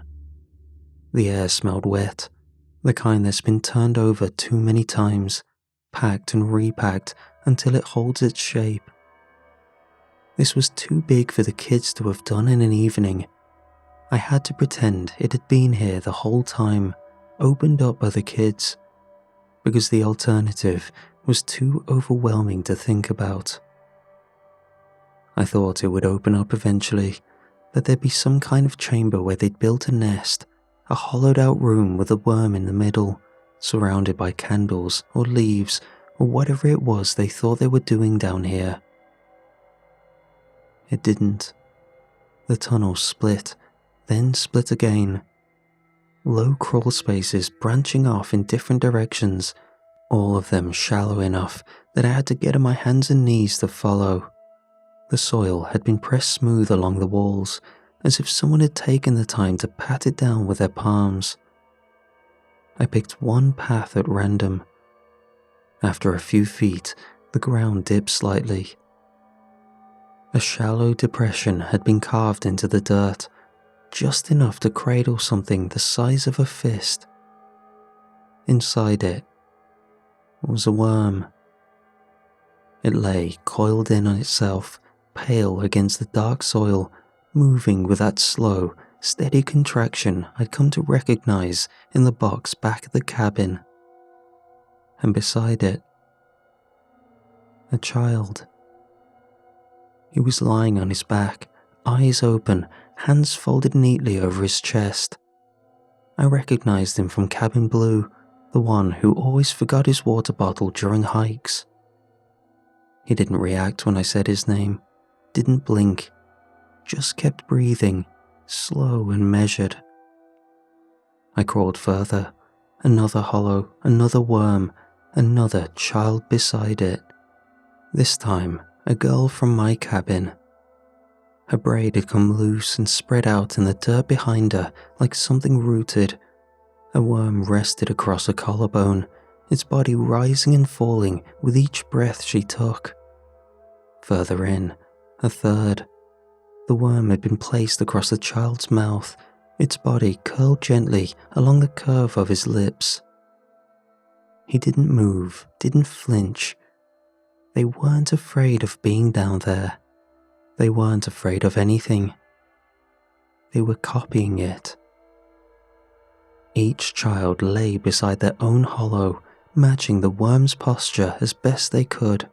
Stillness where there should have been fidgeting, silence where there should have been whispers.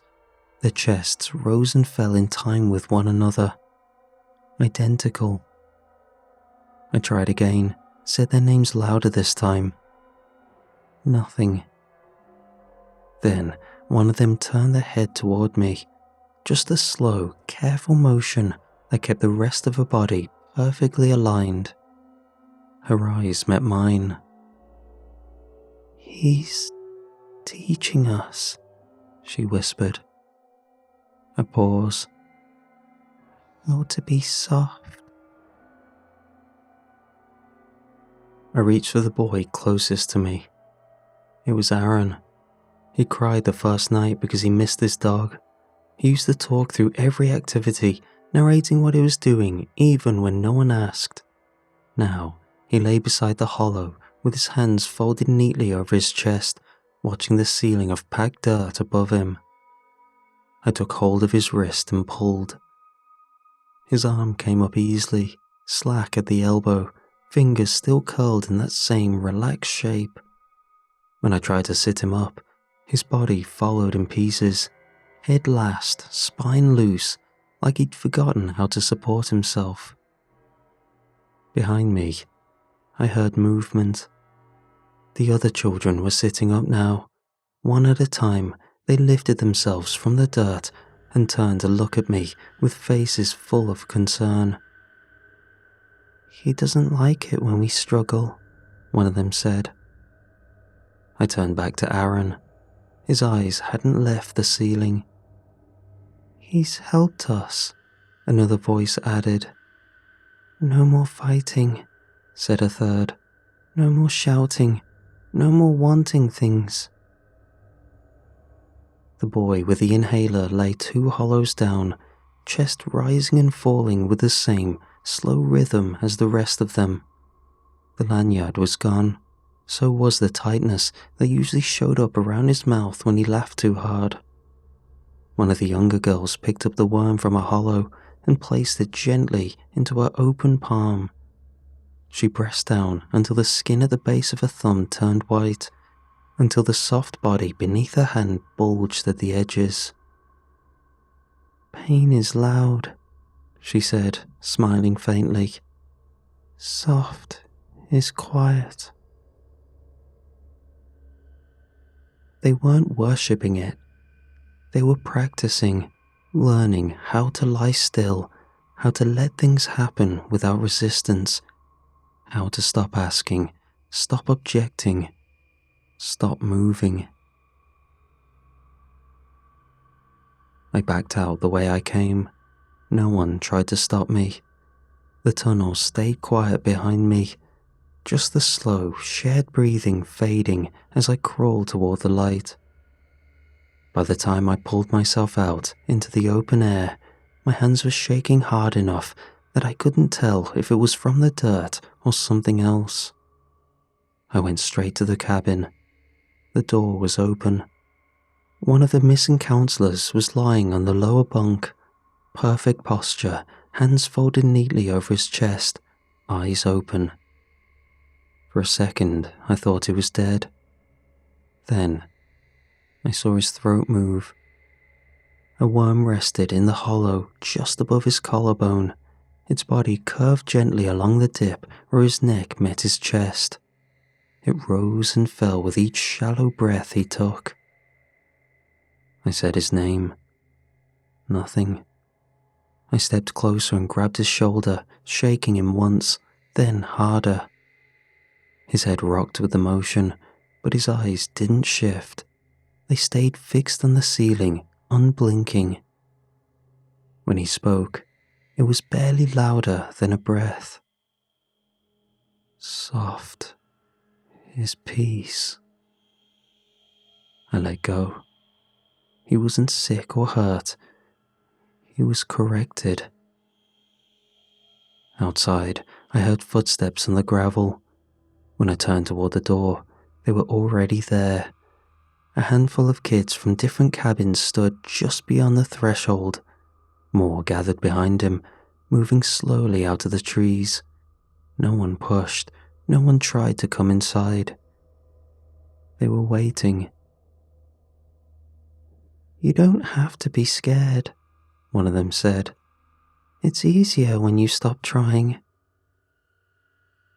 A girl from Redfern stepped up beside the doorframe, her hands clasped in front of her. She looked at me the way you look at someone who's struggling with something simple. "Do you want to be good too?" I rushed past them. No one reached for me or tried to block the door.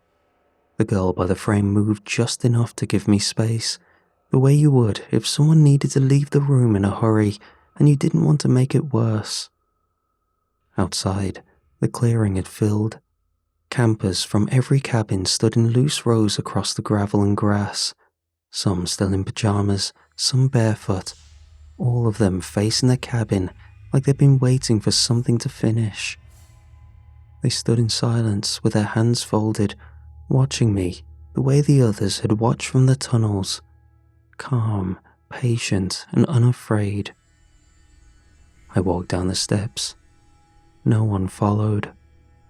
Past the fire pit, past the empty benches, through the line of trees that marked the edge of the main field. My legs felt unsteady, like I was stepping through water, but nothing reached out from the dark. No one called my name. No one ran. When I reached the path that led to the road, I turned back once. They were still in the clearing, every one of them, waiting. One of the younger boys lifted his hand and gave a slow, careful wave. Not goodbye, just acknowledgement. And from somewhere behind him, or maybe from all of them at once, I heard it again, soft enough that I almost missed it. Soft is peace, soft is patience, soft is ours.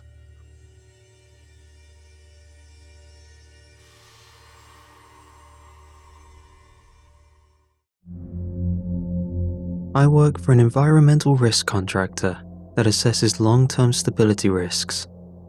Most of what we audit are sealed industrial spaces, old tunnels, refineries, quarry cuts, etc. Places that were shut down decades ago and are now the local council's problem whenever someone reports a smell in their cellar or a sinkhole opens in a field. Methane buildup is the usual concern. Sometimes groundwater ingress changes the internal pressure enough to compromise whatever plug was used to seal the site. In worst-case scenarios, slow collapse can propagate outward through the surrounding soil, destabilizing nearby roads or foundations. That's the sort of thing we're meant to catch early, before an old shaft turns into a housing insurance claim. The site that came through last Tuesday didn't look unusual at first. It was a disused mine in rural Wales, sealed in 1948 after a subsidence event killed 3 surveyors during a post-war inspection. According to the closure report, all ventilation infrastructure had been dismantled prior to sealing. The primary shaft was backfilled with concrete and capped. Secondary access tunnels were collapsed using controlled charges. By 1953, groundwater ingress had flooded the lower workings completely, which should have been the end of it. Except a routine atmospheric scan, done remotely after a nearby planning application triggered a geological review, flagged something impossible. breathable oxygen levels inside the sealed shaft, humidity cycling that suggested active airflow, and, most concerning of all, evidence of internal atmospheric circulation. There should have been no air movement at all. Even a partially flooded mine, left undisturbed for 70 years, settles into equilibrium. Gases stratify, moisture saturates the rock. Any residual pockets collapse or equalize through microfractures in the surrounding strata. But the data we pulled from the probe showed stable internal conditions. Stable, as if something inside was regulating the atmosphere. We requested a deeper telemetry pull from the municipal grid. The mine was drawing power. Not much, barely enough to flag against the regional usage. But it was there. A live electrical load originating from a site that had been officially disconnected from the grid before most of the surrounding villages were even electrified. Worse still, the draw wasn't constant. Every 60 to 90 seconds, the system spiked with a short surge, then settled back to baseline, again and again. That afternoon, we received a new assignment. We were instructed to descend to the lowest accessible level of the shaft, locate any active ventilation equipment that may have been installed post-closure, legally or otherwise, and disconnect it manually so the internal atmosphere could equalize naturally over time. If someone had been using old workings for storage or access, we'd find out soon enough. And if they hadn't, then something else was running the air down there. The original intake stack sat about 20 meters from the primary shaft cap, half hidden beneath a stand of shrub that had grown since the site was sealed. According to the decommission report, it had been stripped of all internal ducting before being filled with reinforced concrete and capped at both ends. Someone had gone a step further since then. There was a welded steel plate over the external mouth, not professionally, but thoroughly enough that the seam had rusted into a continuous band. The entire thing had then been backfilled with aggregate. At a glance, it looked less like an intake and more like a short section of collapsed drainage pipe. We weren't expecting to find anything functional, but when I swept the thermal camera across the weld line, the seam resolved differently than the surrounding metal. A faint, uneven cooling pattern ran along the joint, thin enough that I thought it might have been a shadow at first. I adjusted the contrast and ran the pass again. Same result. The plate wasn't radiating heat. It was losing it. I crouched down and pressed the edge of my glove against the seam. The sensation was subtle. Not draft exactly, but there was resistance there. A pressure differential across a seal that, on paper, should have been airtight. I unpacked the handheld gauge and held the sensor head against the weld. The needle dipped inward immediately, just enough to register pulling toward the plate as if I'd brought it close to a vacuum line. The mine wasn't pushing gas out, it was drawing something in. I called it up to the service lead and got silence for a few seconds while they reviewed the readings. If the internal system was pulling atmospheric mass downward through a sealed intake, then it wasn't just circulating air. It was actively venting something upward from below. And if we disconnected whatever was running down there without identifying what it was removing first, there was a chance that whatever the system had been bleeding off for the last 70 years would start accumulating inside the shaft instead. The primary shaft cap had to be cut in sections to avoid fracturing the surrounding concrete plug. It took most of the morning to expose enough of the original access ladder to get a harness line anchored properly. By the time I clipped in, the light had already started to fade behind the tree line. The first thing I noticed on the way down was the flood line According to the closure logs, groundwater had filled the lower workings by the early 50s, enough that several inspection attempts in the following decade had been abandoned when the access tunnels became partially submerged. The interior walls should have shown mineral staining from decades of saturation. Instead, the high water mark sat well below the last recorded level, at least 20 meters lower than it had any right to be. Below that, the rock face wasn't slick with seepage or softened by erosion. It looked dry, desiccated in places, the sort of brittle surface you see in long ventilated tunnels where airflow had been moving continuously for years. My headlamp picked up on particulate drifting through the beam as I passed the first support frame. We would usually expect moisture or mist, but instead, it was dust. Fine enough that it lifted easily from the floor when I shifted my weight onto the next rung, hanging in the air instead of settling along the timber braces the way condensation usually does in flooded shafts. I paused at the first landing to check the meter clipped to my harness. Oxygen levels were stable, well within safe operating range. The barometric reading, though, had shifted since we opened the cap. Rather than falling the way you'd expect during a descent into open vertical space, it rose, gradually but steadily, with every 10 meters of depth. Enough that the readout updated twice before I even had spooled the next section of line.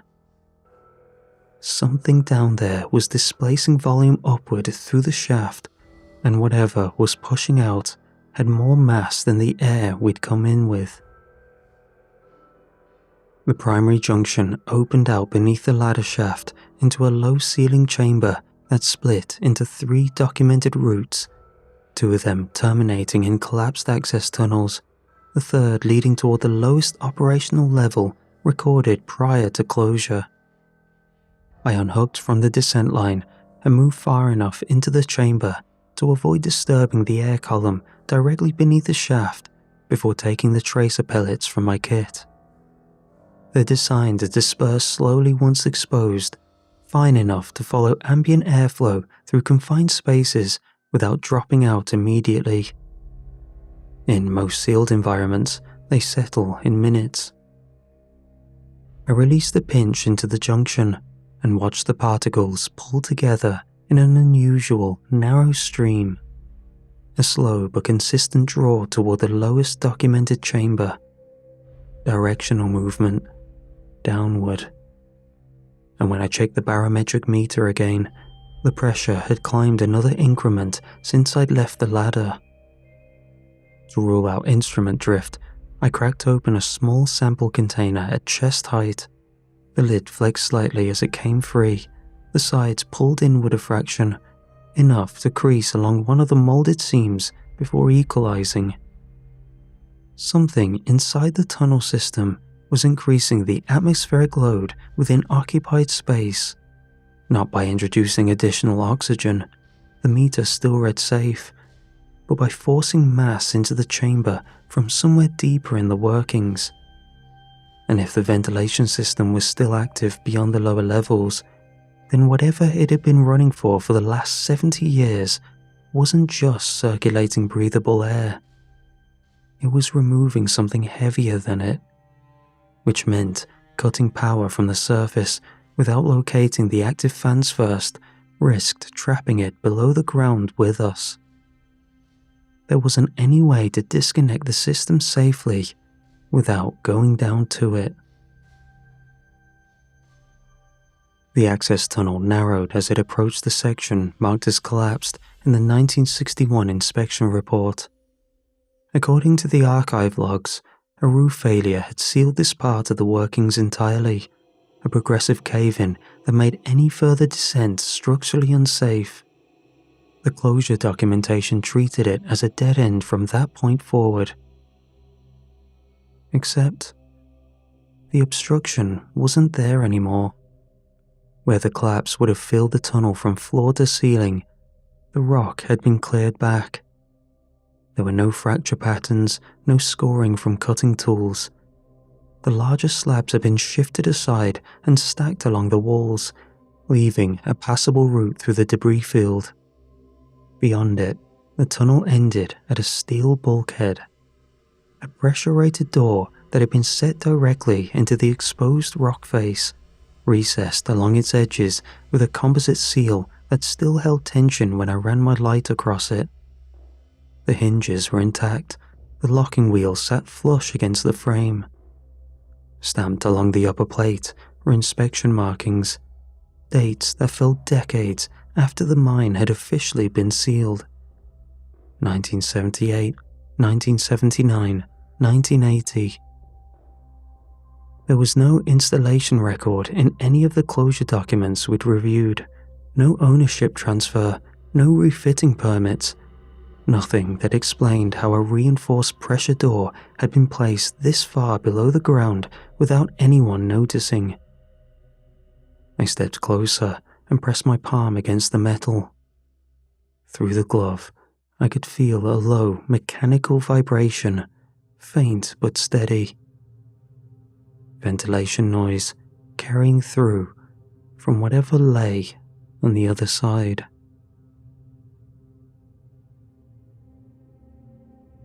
The bulkhead opened into a chamber that had no business existing in a mine, sealed before the first motorway was laid within 50 miles of it.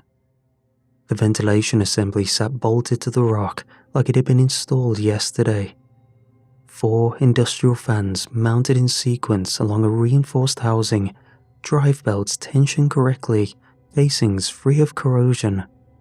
The lubricant port showed a fresh sheen beneath my lamp. There wasn't dust-caked residue or dried grease, but a thin, reflective film that caught the light when I moved. Every one of them was running hard enough that the hum traveled up through the soles of my boots as soon as I stepped onto the chamber floor. The airflow wasn't being circulated laterally through the tunnels. It was being forced downward. Beyond the housing, the floor dropped away into a vertical shaft cut cleanly through bedrock, a cylindrical bore vanishing into the dark below the reach of my lamp. I lifted the thermal camera and angled it toward the opening.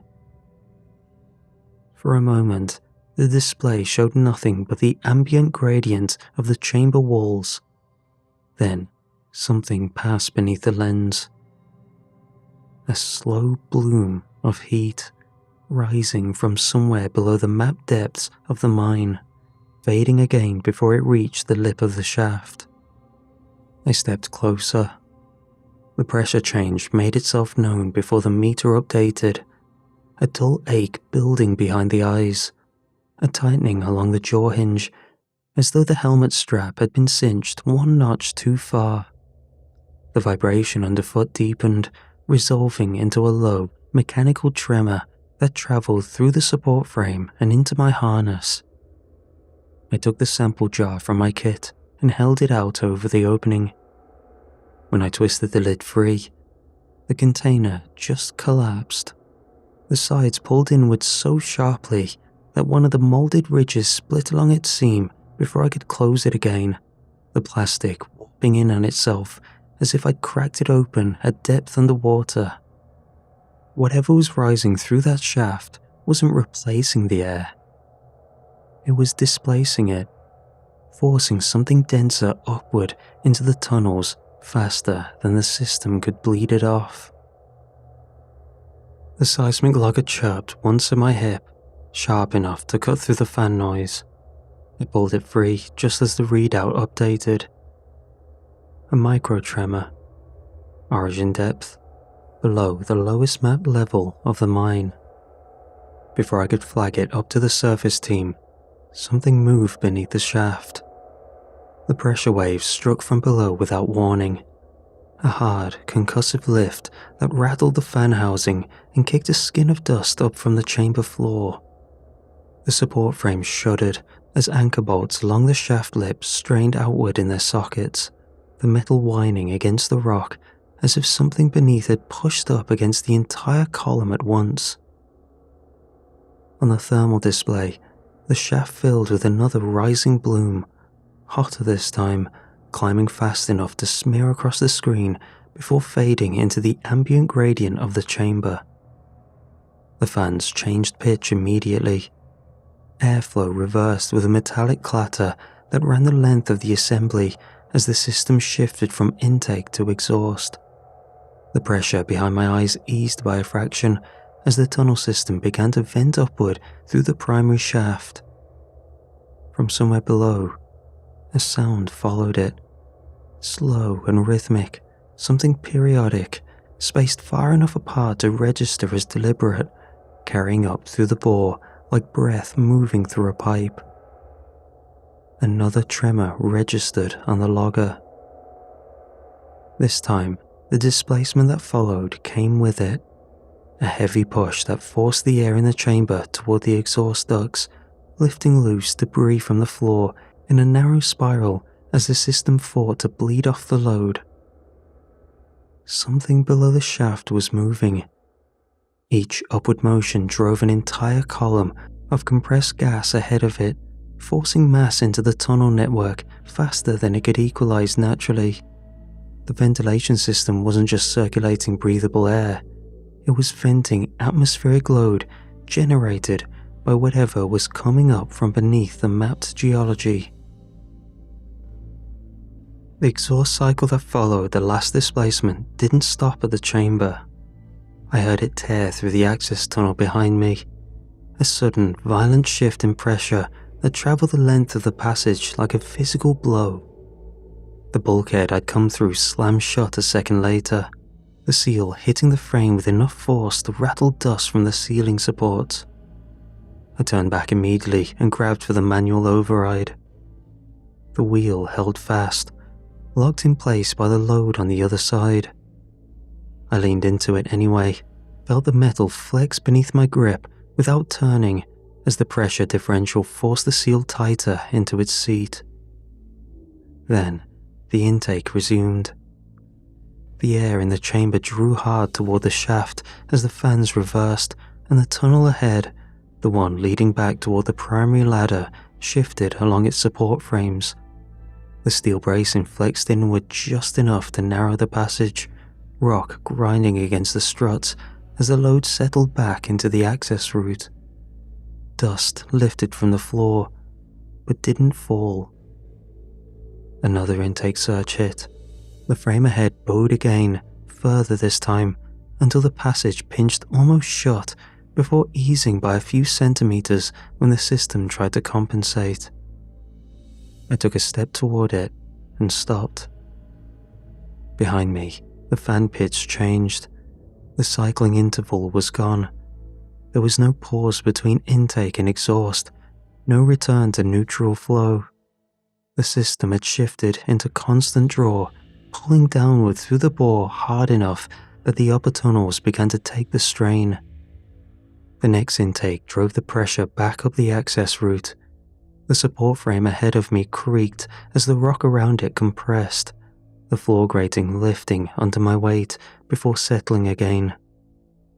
If the load kept propagating upward through the shaft, it wouldn't stay contained below ground. It would rupture through the primary works, through the surface plug. I checked the passage again. Between intake surges, it held shape for a moment or two before narrowing again as the system fought to maintain the gradient. It wasn't stable. Retreat meant risking collapse inside a tunnel that had already started to deform under the load. Staying meant letting the pressure build until the shaft failed outright. The only route that wasn't compressing lay past the ventilation housing, deeper into the lower works. If the system was trying to hold something down there, then the only way out was to go down to it. The reinforced passage beyond the ventilation housing wasn't taking the load the way the upper tunnels had. At least, not yet.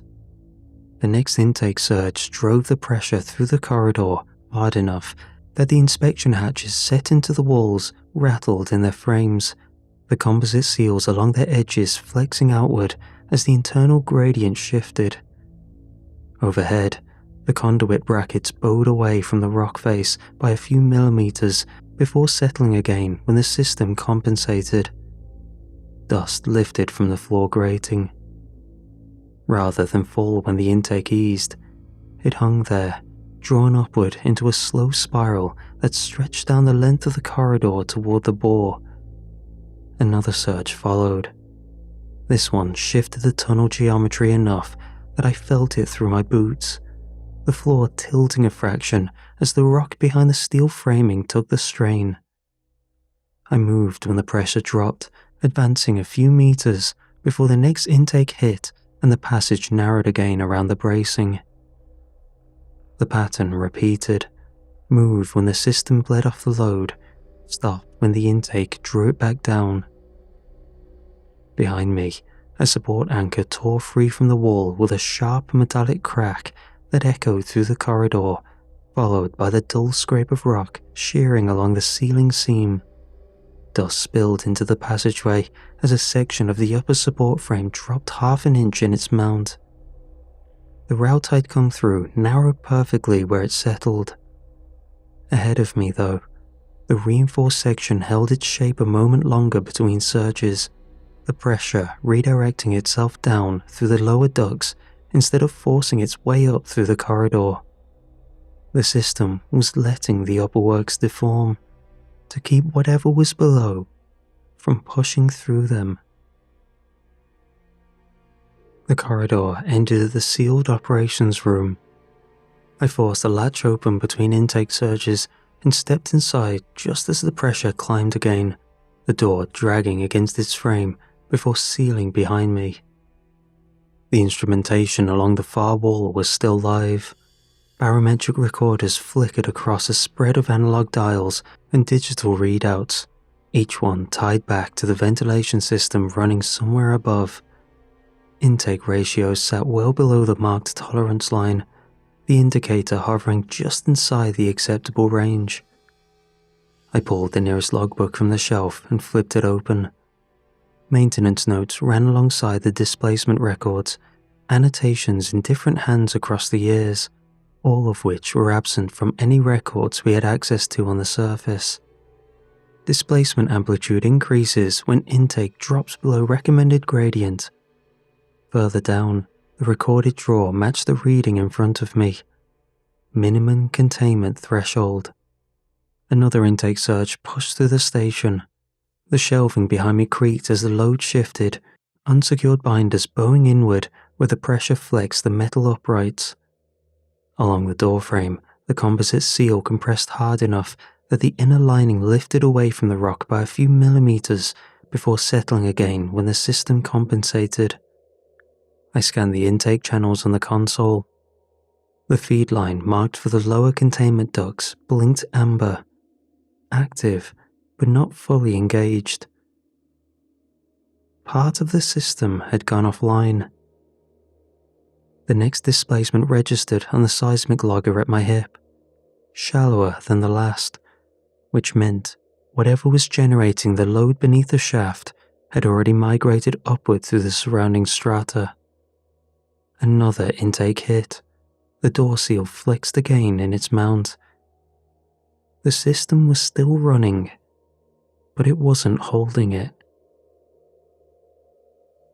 A second passage branched off from the rear of the station, terminating at a guardrail set into the floor.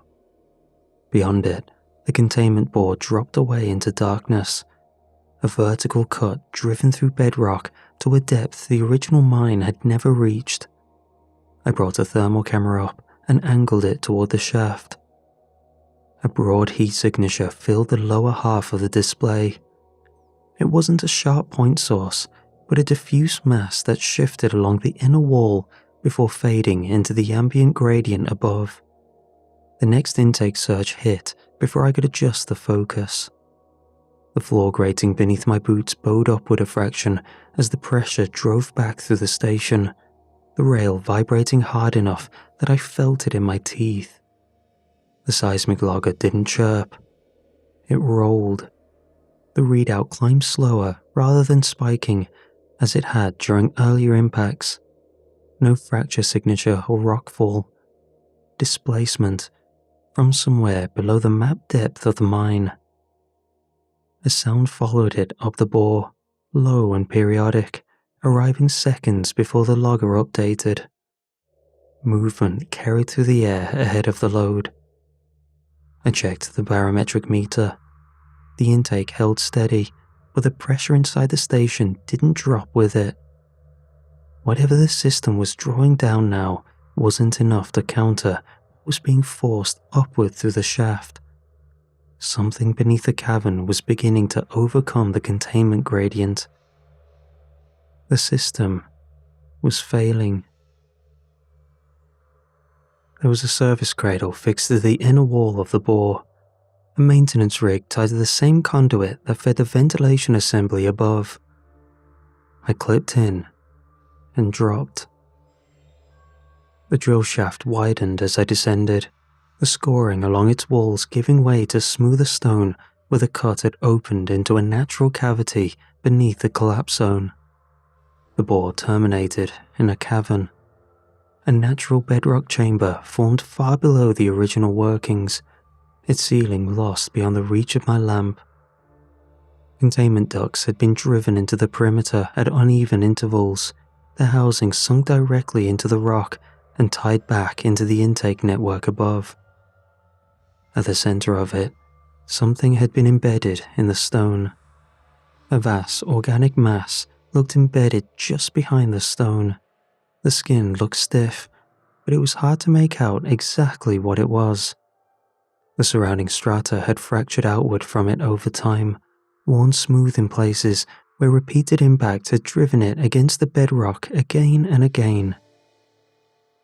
It expanded, slowly, a shallow lift that pushed the surrounding rock outward by millimeters before settling back into place through a long contraction. Each motion forced air ahead of it. I slowly approached, light in hand, waving the beam over segments, trying to piece it together in my mind's eye. My light agitated a certain spot, a horizontal seam that shuddered for a moment. I fixed my gaze upon it, waiting to see what came through, hoping for an answer, but was only met by infinite questions. Through the opening of the seam, which only split a little, I could make out what was behind it. The pupil contracting as light fell into its vacuum. The pressure rose, the ground shuddering, all emanating from what I had just found. I felt the pressure shift in my ears a second before the logger above registered the displacement. The same load had been driving up through the shaft and into the tunnels overhead. I stumbled back, my light giving me a wider view of the bigger picture. Ridges that made no sense, wrinkles that seemed random, painted the picture of what had been in front of me the whole time. The opening was the size of a house, gave a window to one eye and part of its brow. Humanoid in nature, but so far removed from our species, something so huge that to picture it in its entirety would drive me mad. A sound came with the next burst of pressure, and what it was doing finally made sense. It was simply just breathing, sucking in air through its buried nose, expanding its body little by little, then releasing, repeatedly, over and over, moving sediment and rock in microfractions to escape. The mine above had given it a chance, loosened up the formations so that if it did get any sort of leverage, it would easily climb out, be free, and do God knows what. The ventilation system was in place to keep the structure sound. It did nothing to stop its escape, but slowed it down considerably, countering its efforts in destabilizing the area. Another intake surge hit, the expansion followed, but the contraction didn't complete. It stalled midway through the cycle, tension gathering along the embedded ridges where the mass met the surrounding stone. This time, the surface didn't settle back. The rock around it shifted instead, fractured seams widening as the pressure forced its way outward along the existing scoring paths. Whatever had been compressing passively beneath the mine was no longer settling between cycles. It was beginning to separate itself from the bedrock that had held it in place. The next expansion came harder, not enough to throw me from the rig, but enough that the guide track shuddered against this mount as the cavern floor shifted beneath the mass at its center. The logger above registered the displacement almost immediately this time, the amplitude climbing past anything recorded during the descent. I brought the thermal camera back up toward the bore. The intake was still drawing, but the pressure above hadn't dropped. Whatever the system was venting off through the shaft wasn't keeping pace with what was being forced upward from below. Along the cavern perimeter, several of the intake ducts sat dark, their feed lines inactive where the conduit had gone dead years before.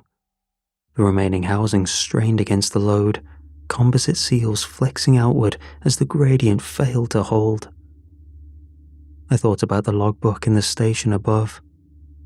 Maintain negative pressure gradient at all times. Increased intake reduces upward displacement. The next expansion began before the last had settled. The rock around the embodied ridges shifted again, fractured seams widening along the scoring paths that ran out from the mass and into the cavern wall. If the intake dropped any further, if the system couldn't draw fast enough to hold the load below the shaft, then the rupture wouldn't stay down here. The titan of a creature would force its way up through the primary works, through the surface plug, and be free. I hauled myself back up the bore, the service rig juddering against the guide track as the pressure climbed again beneath me. The intake controls at the station were exactly where I'd left them, amber channels still blinking along the lower duct feed. I grabbed the manual override and forced it forward. It resisted, held in place by the load now pushing up through the shaft. The adjustment rail creaked as I leaned into it, the locking teeth slipping one notch before catching again. Below me, the next expansion began. I felt it through the floor, the station shifting a fraction as the cavern took the strain.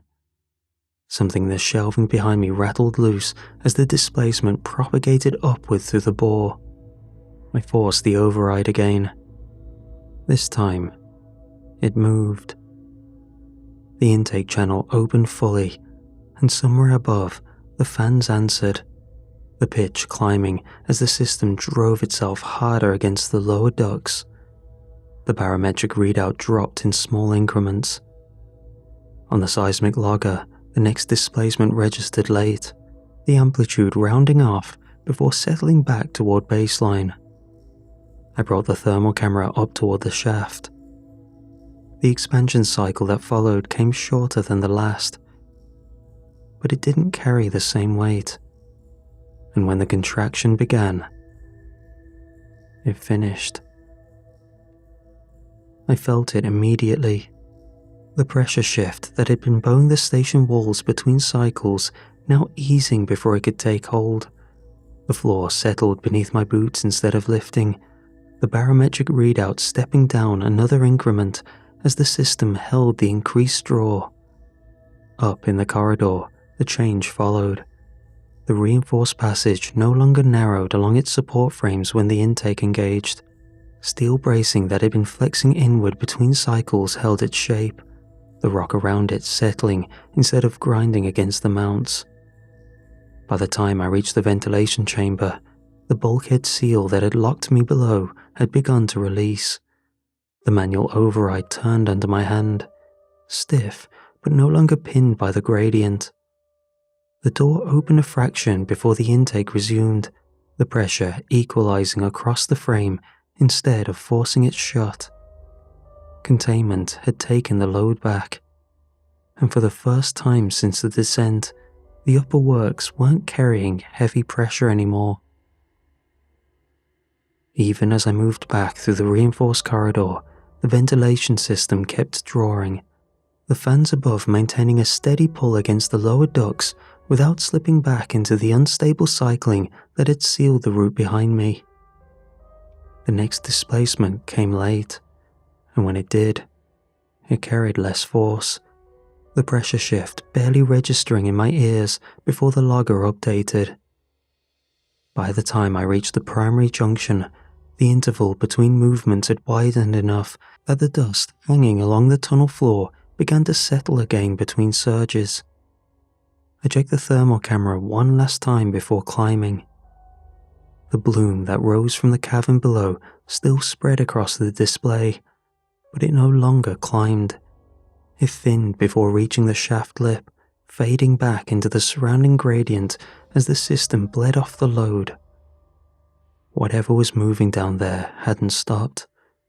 It was still expanding and contracting, still forcing displacement through the rock with each cycle. But the shaft wasn't taking it anymore. The ventilation was. And as long as the draw held, the chamber below would keep it down there. For now. The return climb was quieter. My radio crackled back to life halfway up the primary shaft. Static first, then the surface lead cutting through it. "You still with us? We lost you after the pressure spike." "I'm here," I said. My voice sounded thinner than I expected inside the helmet. "Roots compromised below the ventilation chamber. Structural integrity's not holding on the load." There was a pause on the line. "You need us to send anyone down?" I looked back once without answering. Something was found beneath that collapse zone. Someone, not the council nor the company that had owned the site, had come down afterward and drilled through bedrock to reach it, installed a pressure gradient, built a ventilation system that didn't circulate air so much as remove it. Not to keep the tunnels habitable, but to bleed off the displacement every time it pushed upward. Every 90 seconds. I thought back to the reports we had in the briefing, the reason for closure. It's safe to assume it was all fake. Something presented for the mine to close operations and the mysterious benefactor to begin operations of containment. I thought about the inspection dates on the bulkhead, the intake tolerances scrawled in the margins of logbooks, the fact that the system had been allowed to fall partially offline until the draw dropped low enough that whatever was down there had started forcing its way up again. "No," I said. "This site's not safe to survey further. Recommend full reseal on the primary shaft and intake stack. Hold the line and leave the grid connected intact." Another pause. "You're saying keep it powered?" "I'm saying cut anything that lets air in from the surface," I replied, "but don't touch the supply feed to the lower system. Whatever's running down there is the only thing stopping the mine from total collapse." Not the truth, but not entirely a lie. There was a moment of silence on the channel as that settled. "Understood," the lead said eventually. "We'll mark it as a structural risk." I didn't answer. By the time I reached the surface, the intake weld was already being prepped for reinforcement, the concrete plug around the shaft ready to be recast. The fans below never changed pitch, and every minute and a half or so, if you stood close enough to the cap, you could feel the ground breathe.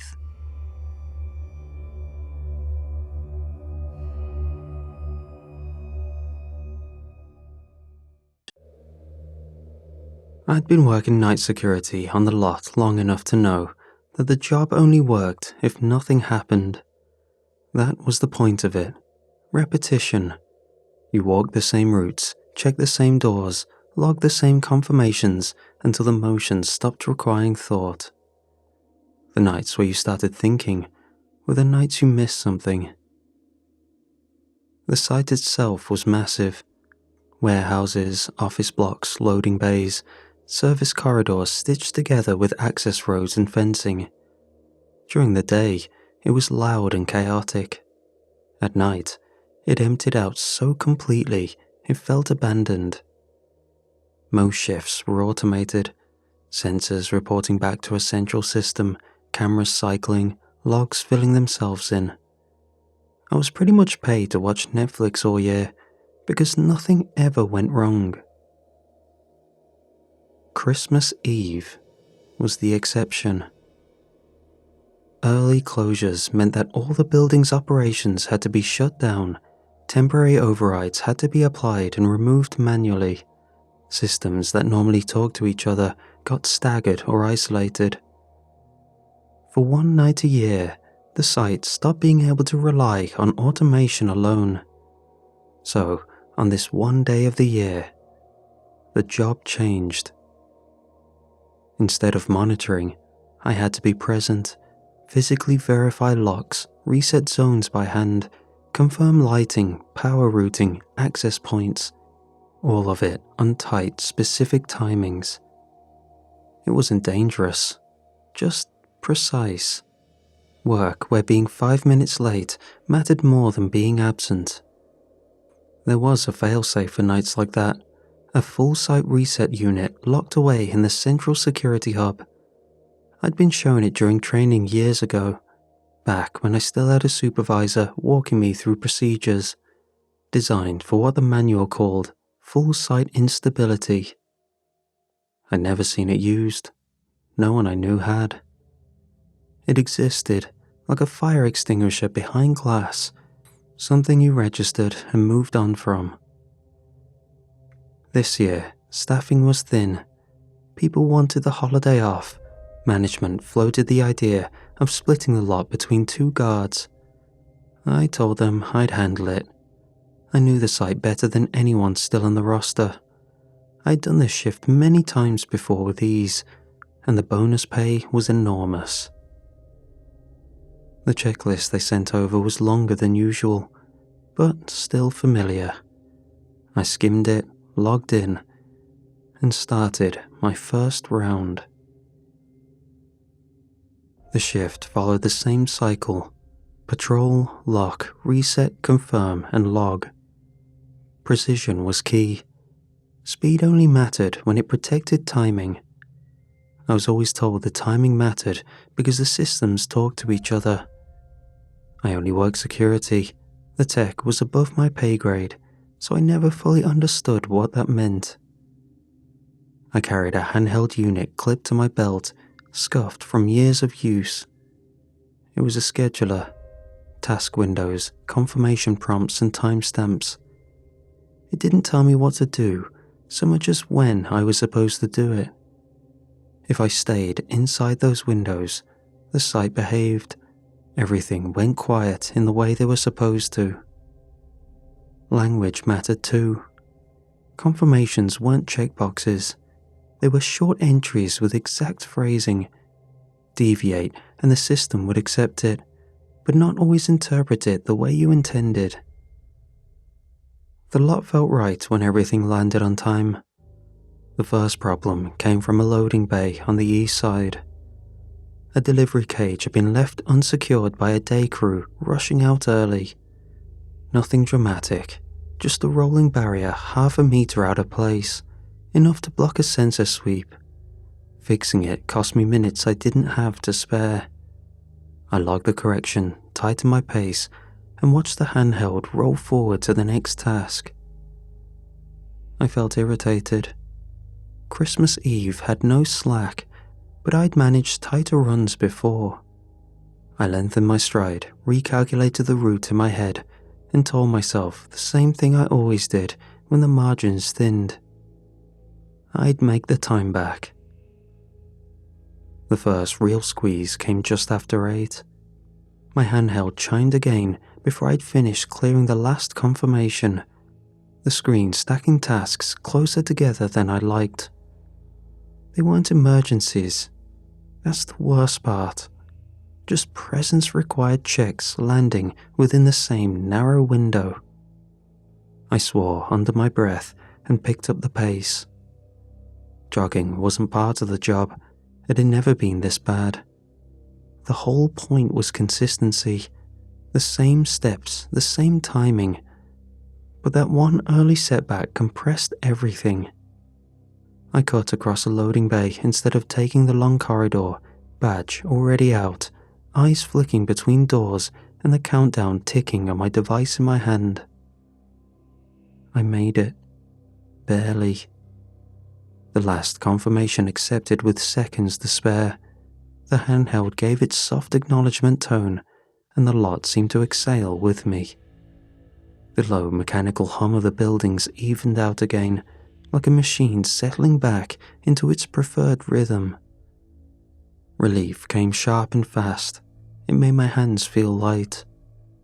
I leaned against the concrete pillar for a moment, catching my breath, annoyed with myself for needing to.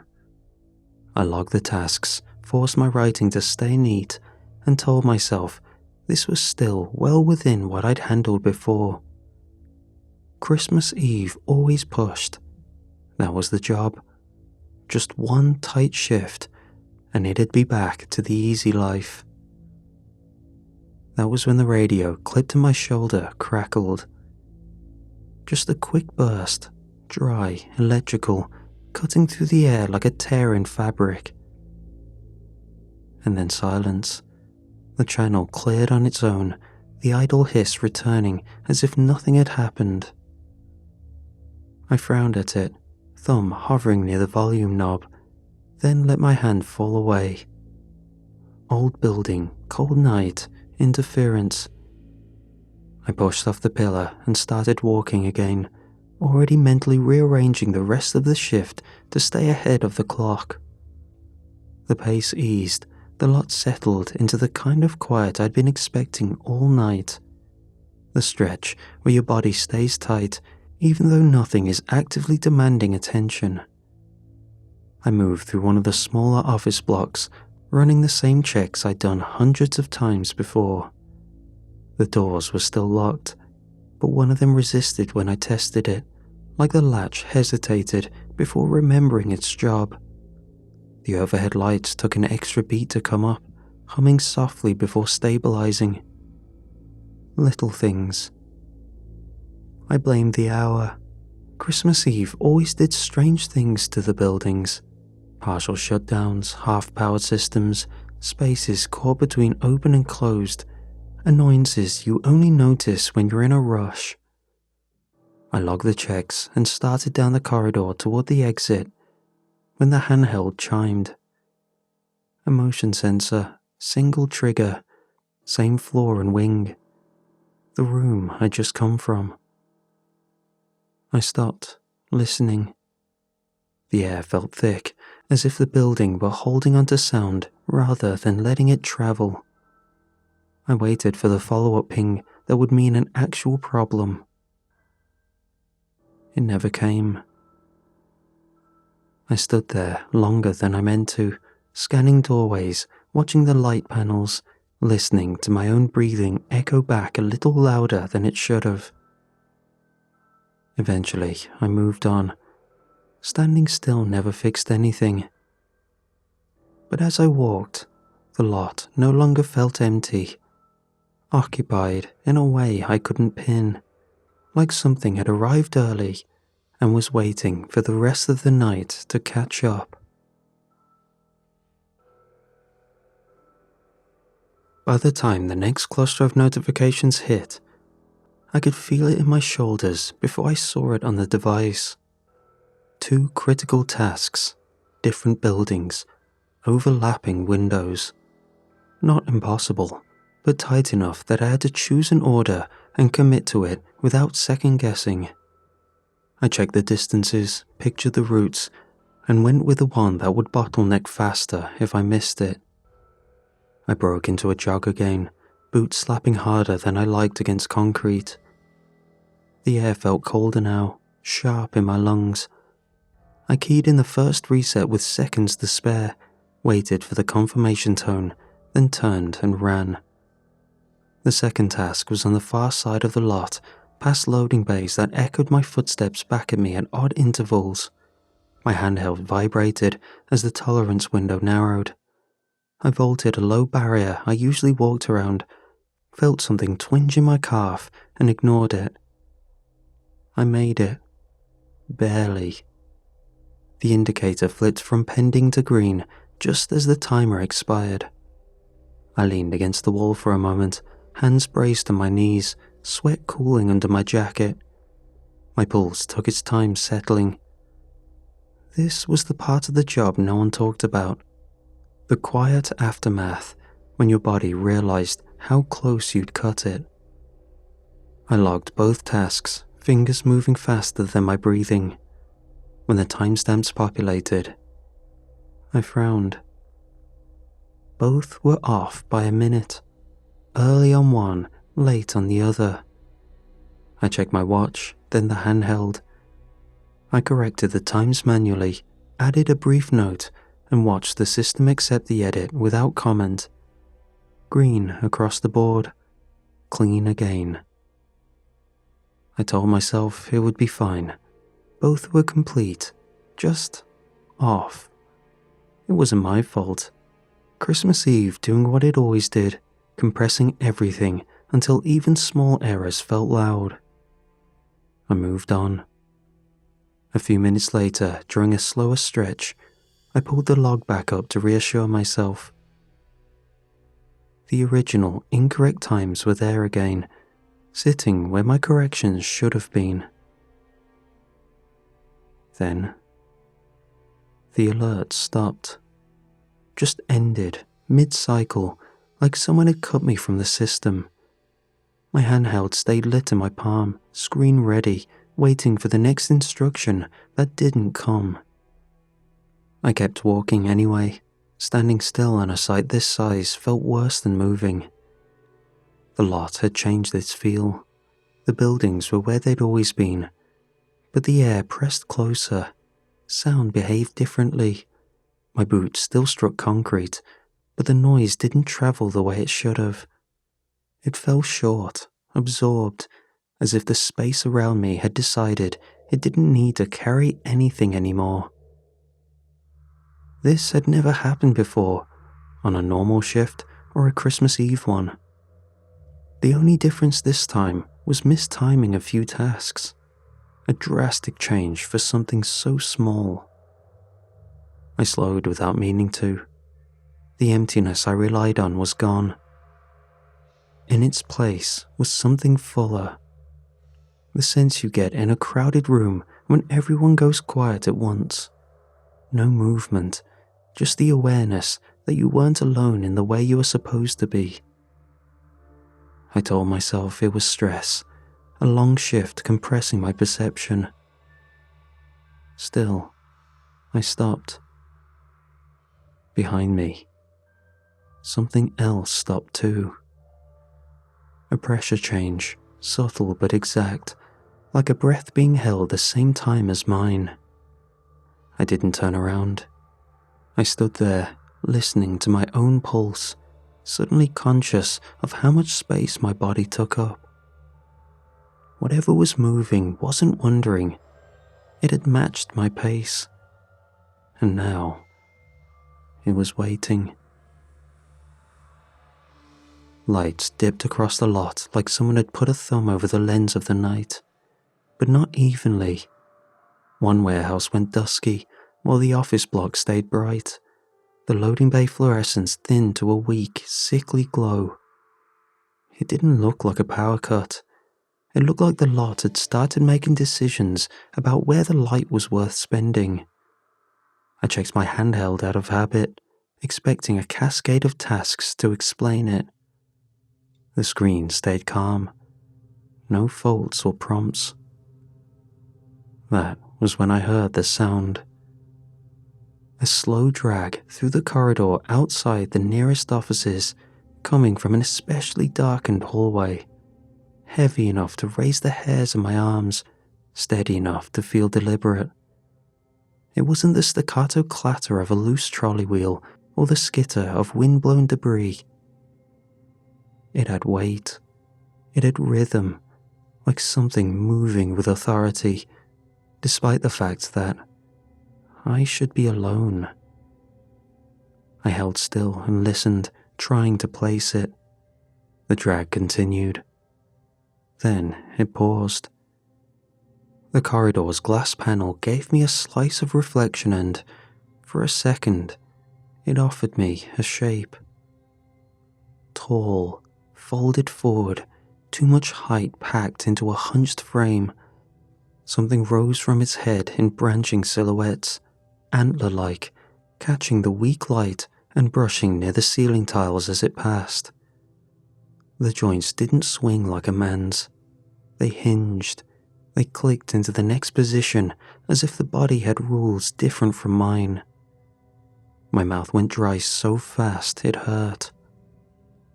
I backed into the closest office without taking my eyes off that pane, turned the thumb latch, and slowly drew the deadbolt.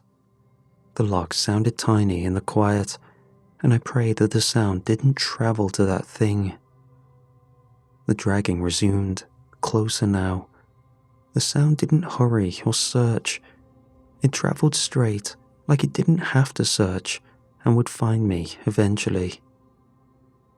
I braced my hand against the desk to steady myself. My radio sat in my vest, silent, like it had been all night. Then, it woke up. A clean, mechanical phrase played through the speaker, flat, official, old enough that I recognized it before I understood it. Failsafe access available. I hadn't heard that line before. When I was briefed on the failsafe, it was assumed among staff that it was some sort of hardware reset in case shutdowns went wrong and bugged the system. But seeing glimpses of that thing stalking the hallways, I prayed to God it would deal with that. The problem was, the failsafe wasn't in this office. It was in the central security hub in its sealed case, where it sat untouched for as long as I'd worn the uniform. The dragging stopped right outside the door, and then the door took on a new weight. The handle didn't twitch, nor was it being bashed in. The pressure arrived the way someone leans their shoulder into a wall to listen through it. Casual yet intimate, certain you're staying put. I stood there with my hand hovering over my radio, my other hand still on the desk.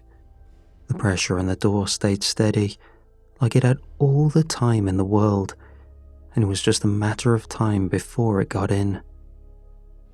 So I stayed as still as possible. I figured it must have picked up the small vibrations when the radio sounded, but I didn't turn it off.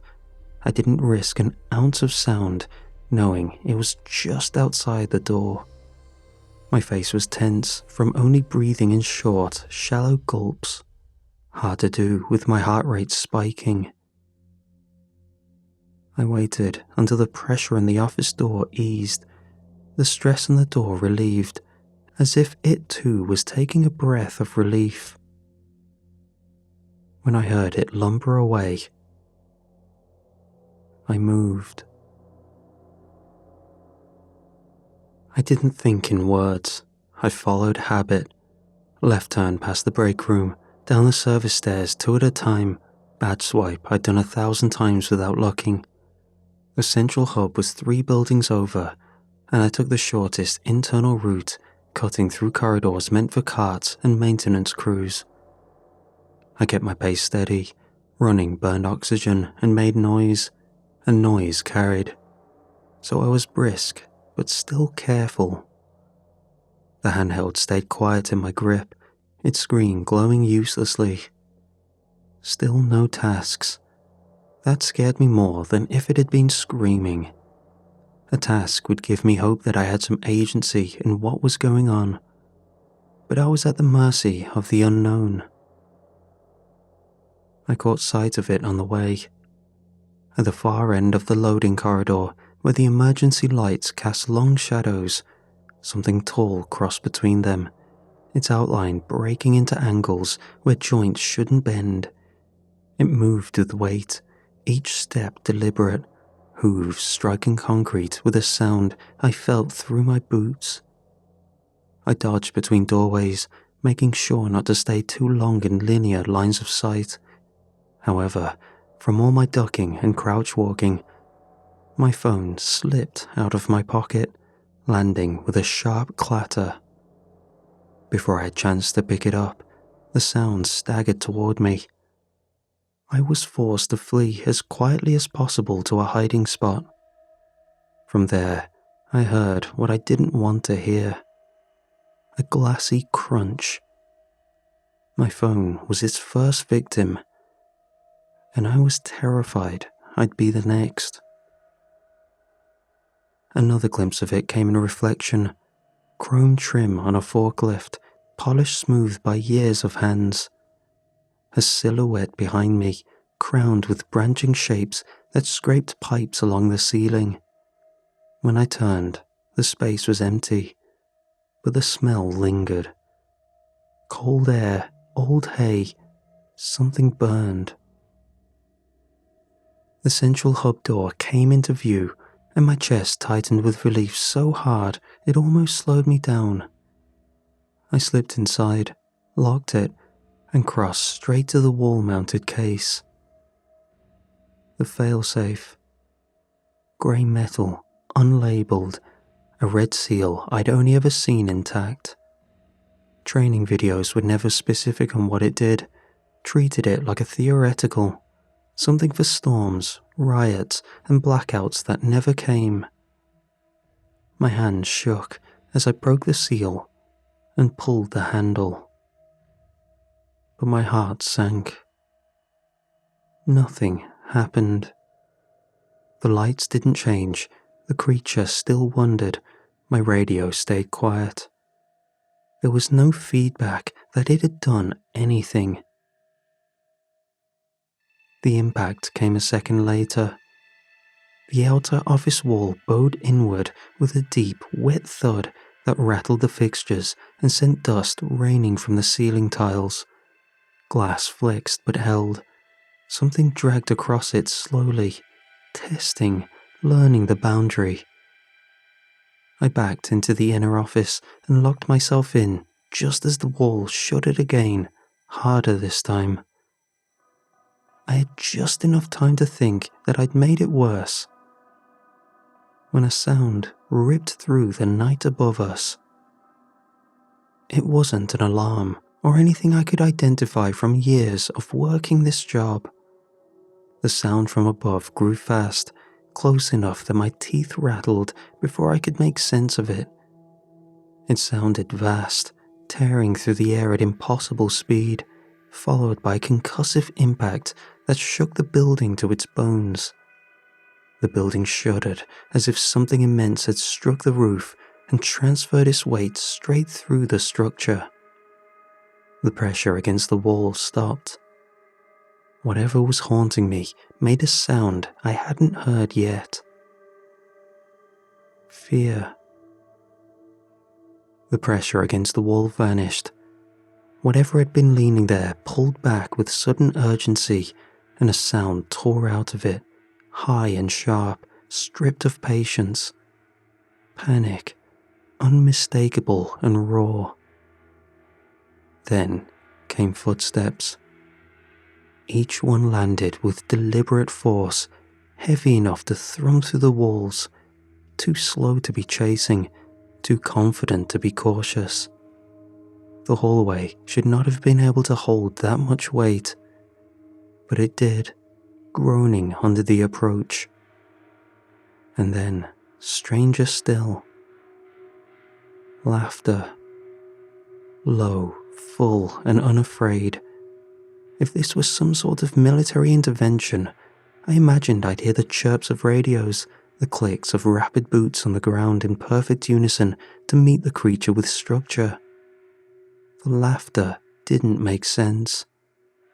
It rolled through the corridor like a presence rather than a sound, and the thing I'd been running from answered it with another shriek, closer now, desperate. I heard it surge forward. There was one impact, a single catastrophic collision that slammed through the building and left the lights swinging on their mounts.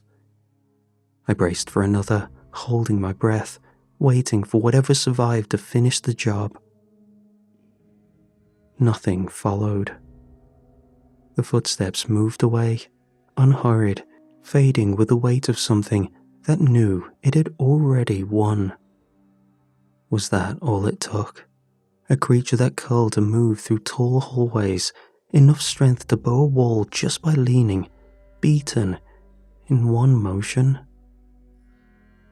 I waited longer than I needed to, long enough for my hands to stop shaking, for the silence to settle into something that felt final. When I finally opened the door, the corridor had changed. A blackened smear streaked across the wall and floor, as if something had been burned down to residue in a single motion. At its center sat a small, dark lump, brittle and uneven, like a piece of coal. Beside it rested a box. Bright paper, clean edges, a ribbon tied carefully at the top. A tag hung from it, handwritten. On it was my name in neat cursive. I stood there, staring, my pulse loud in my ears, unable to reconcile the violence with the care placed beside it. And against every instinct I had left, I moved toward the nearest window. I braced for the worst, and finally looked outside. As I did, I heard the rumbling from on top of the building as whatever landed prepared to leave. As I looked up, it was already pulling away into the clouds, just leaving. It moved with no need for urgency, confident it had finished this task without needing to double-check. What I saw went beyond anything I was expecting. It wasn't a Chinook, a fighter jet, or anything remotely military. It was a broad, colourful shape sliding across the night, trailing faint sparkles that drifted and faded before they reached the ground. Whatever pulled it flew in formation, silhouettes rising and falling together with a childlike familiarity that made my chest tighten. Helming the vessel was a portly figure dressed in all red, the same laugh he chortled in the hallway echoing in the sky. I stood there longer than I should have, trying to understand what I was looking at before it disappeared entirely. The sight settled around me. Lights evened out, the low mechanical hum returned to its normal register, sensors stopped tripping. The lot felt empty again, properly empty, the way it always did when things were working. I went back and saw the box still sitting where it had been left, ribbon unwrinkled, my name written neatly on the tag in ink that hadn't bled or smudged. I poked it at first. With everything that had happened, I was dubious of strange surprises, but when I saw that it was docile, I gently opened it up. What I saw inside surprised me.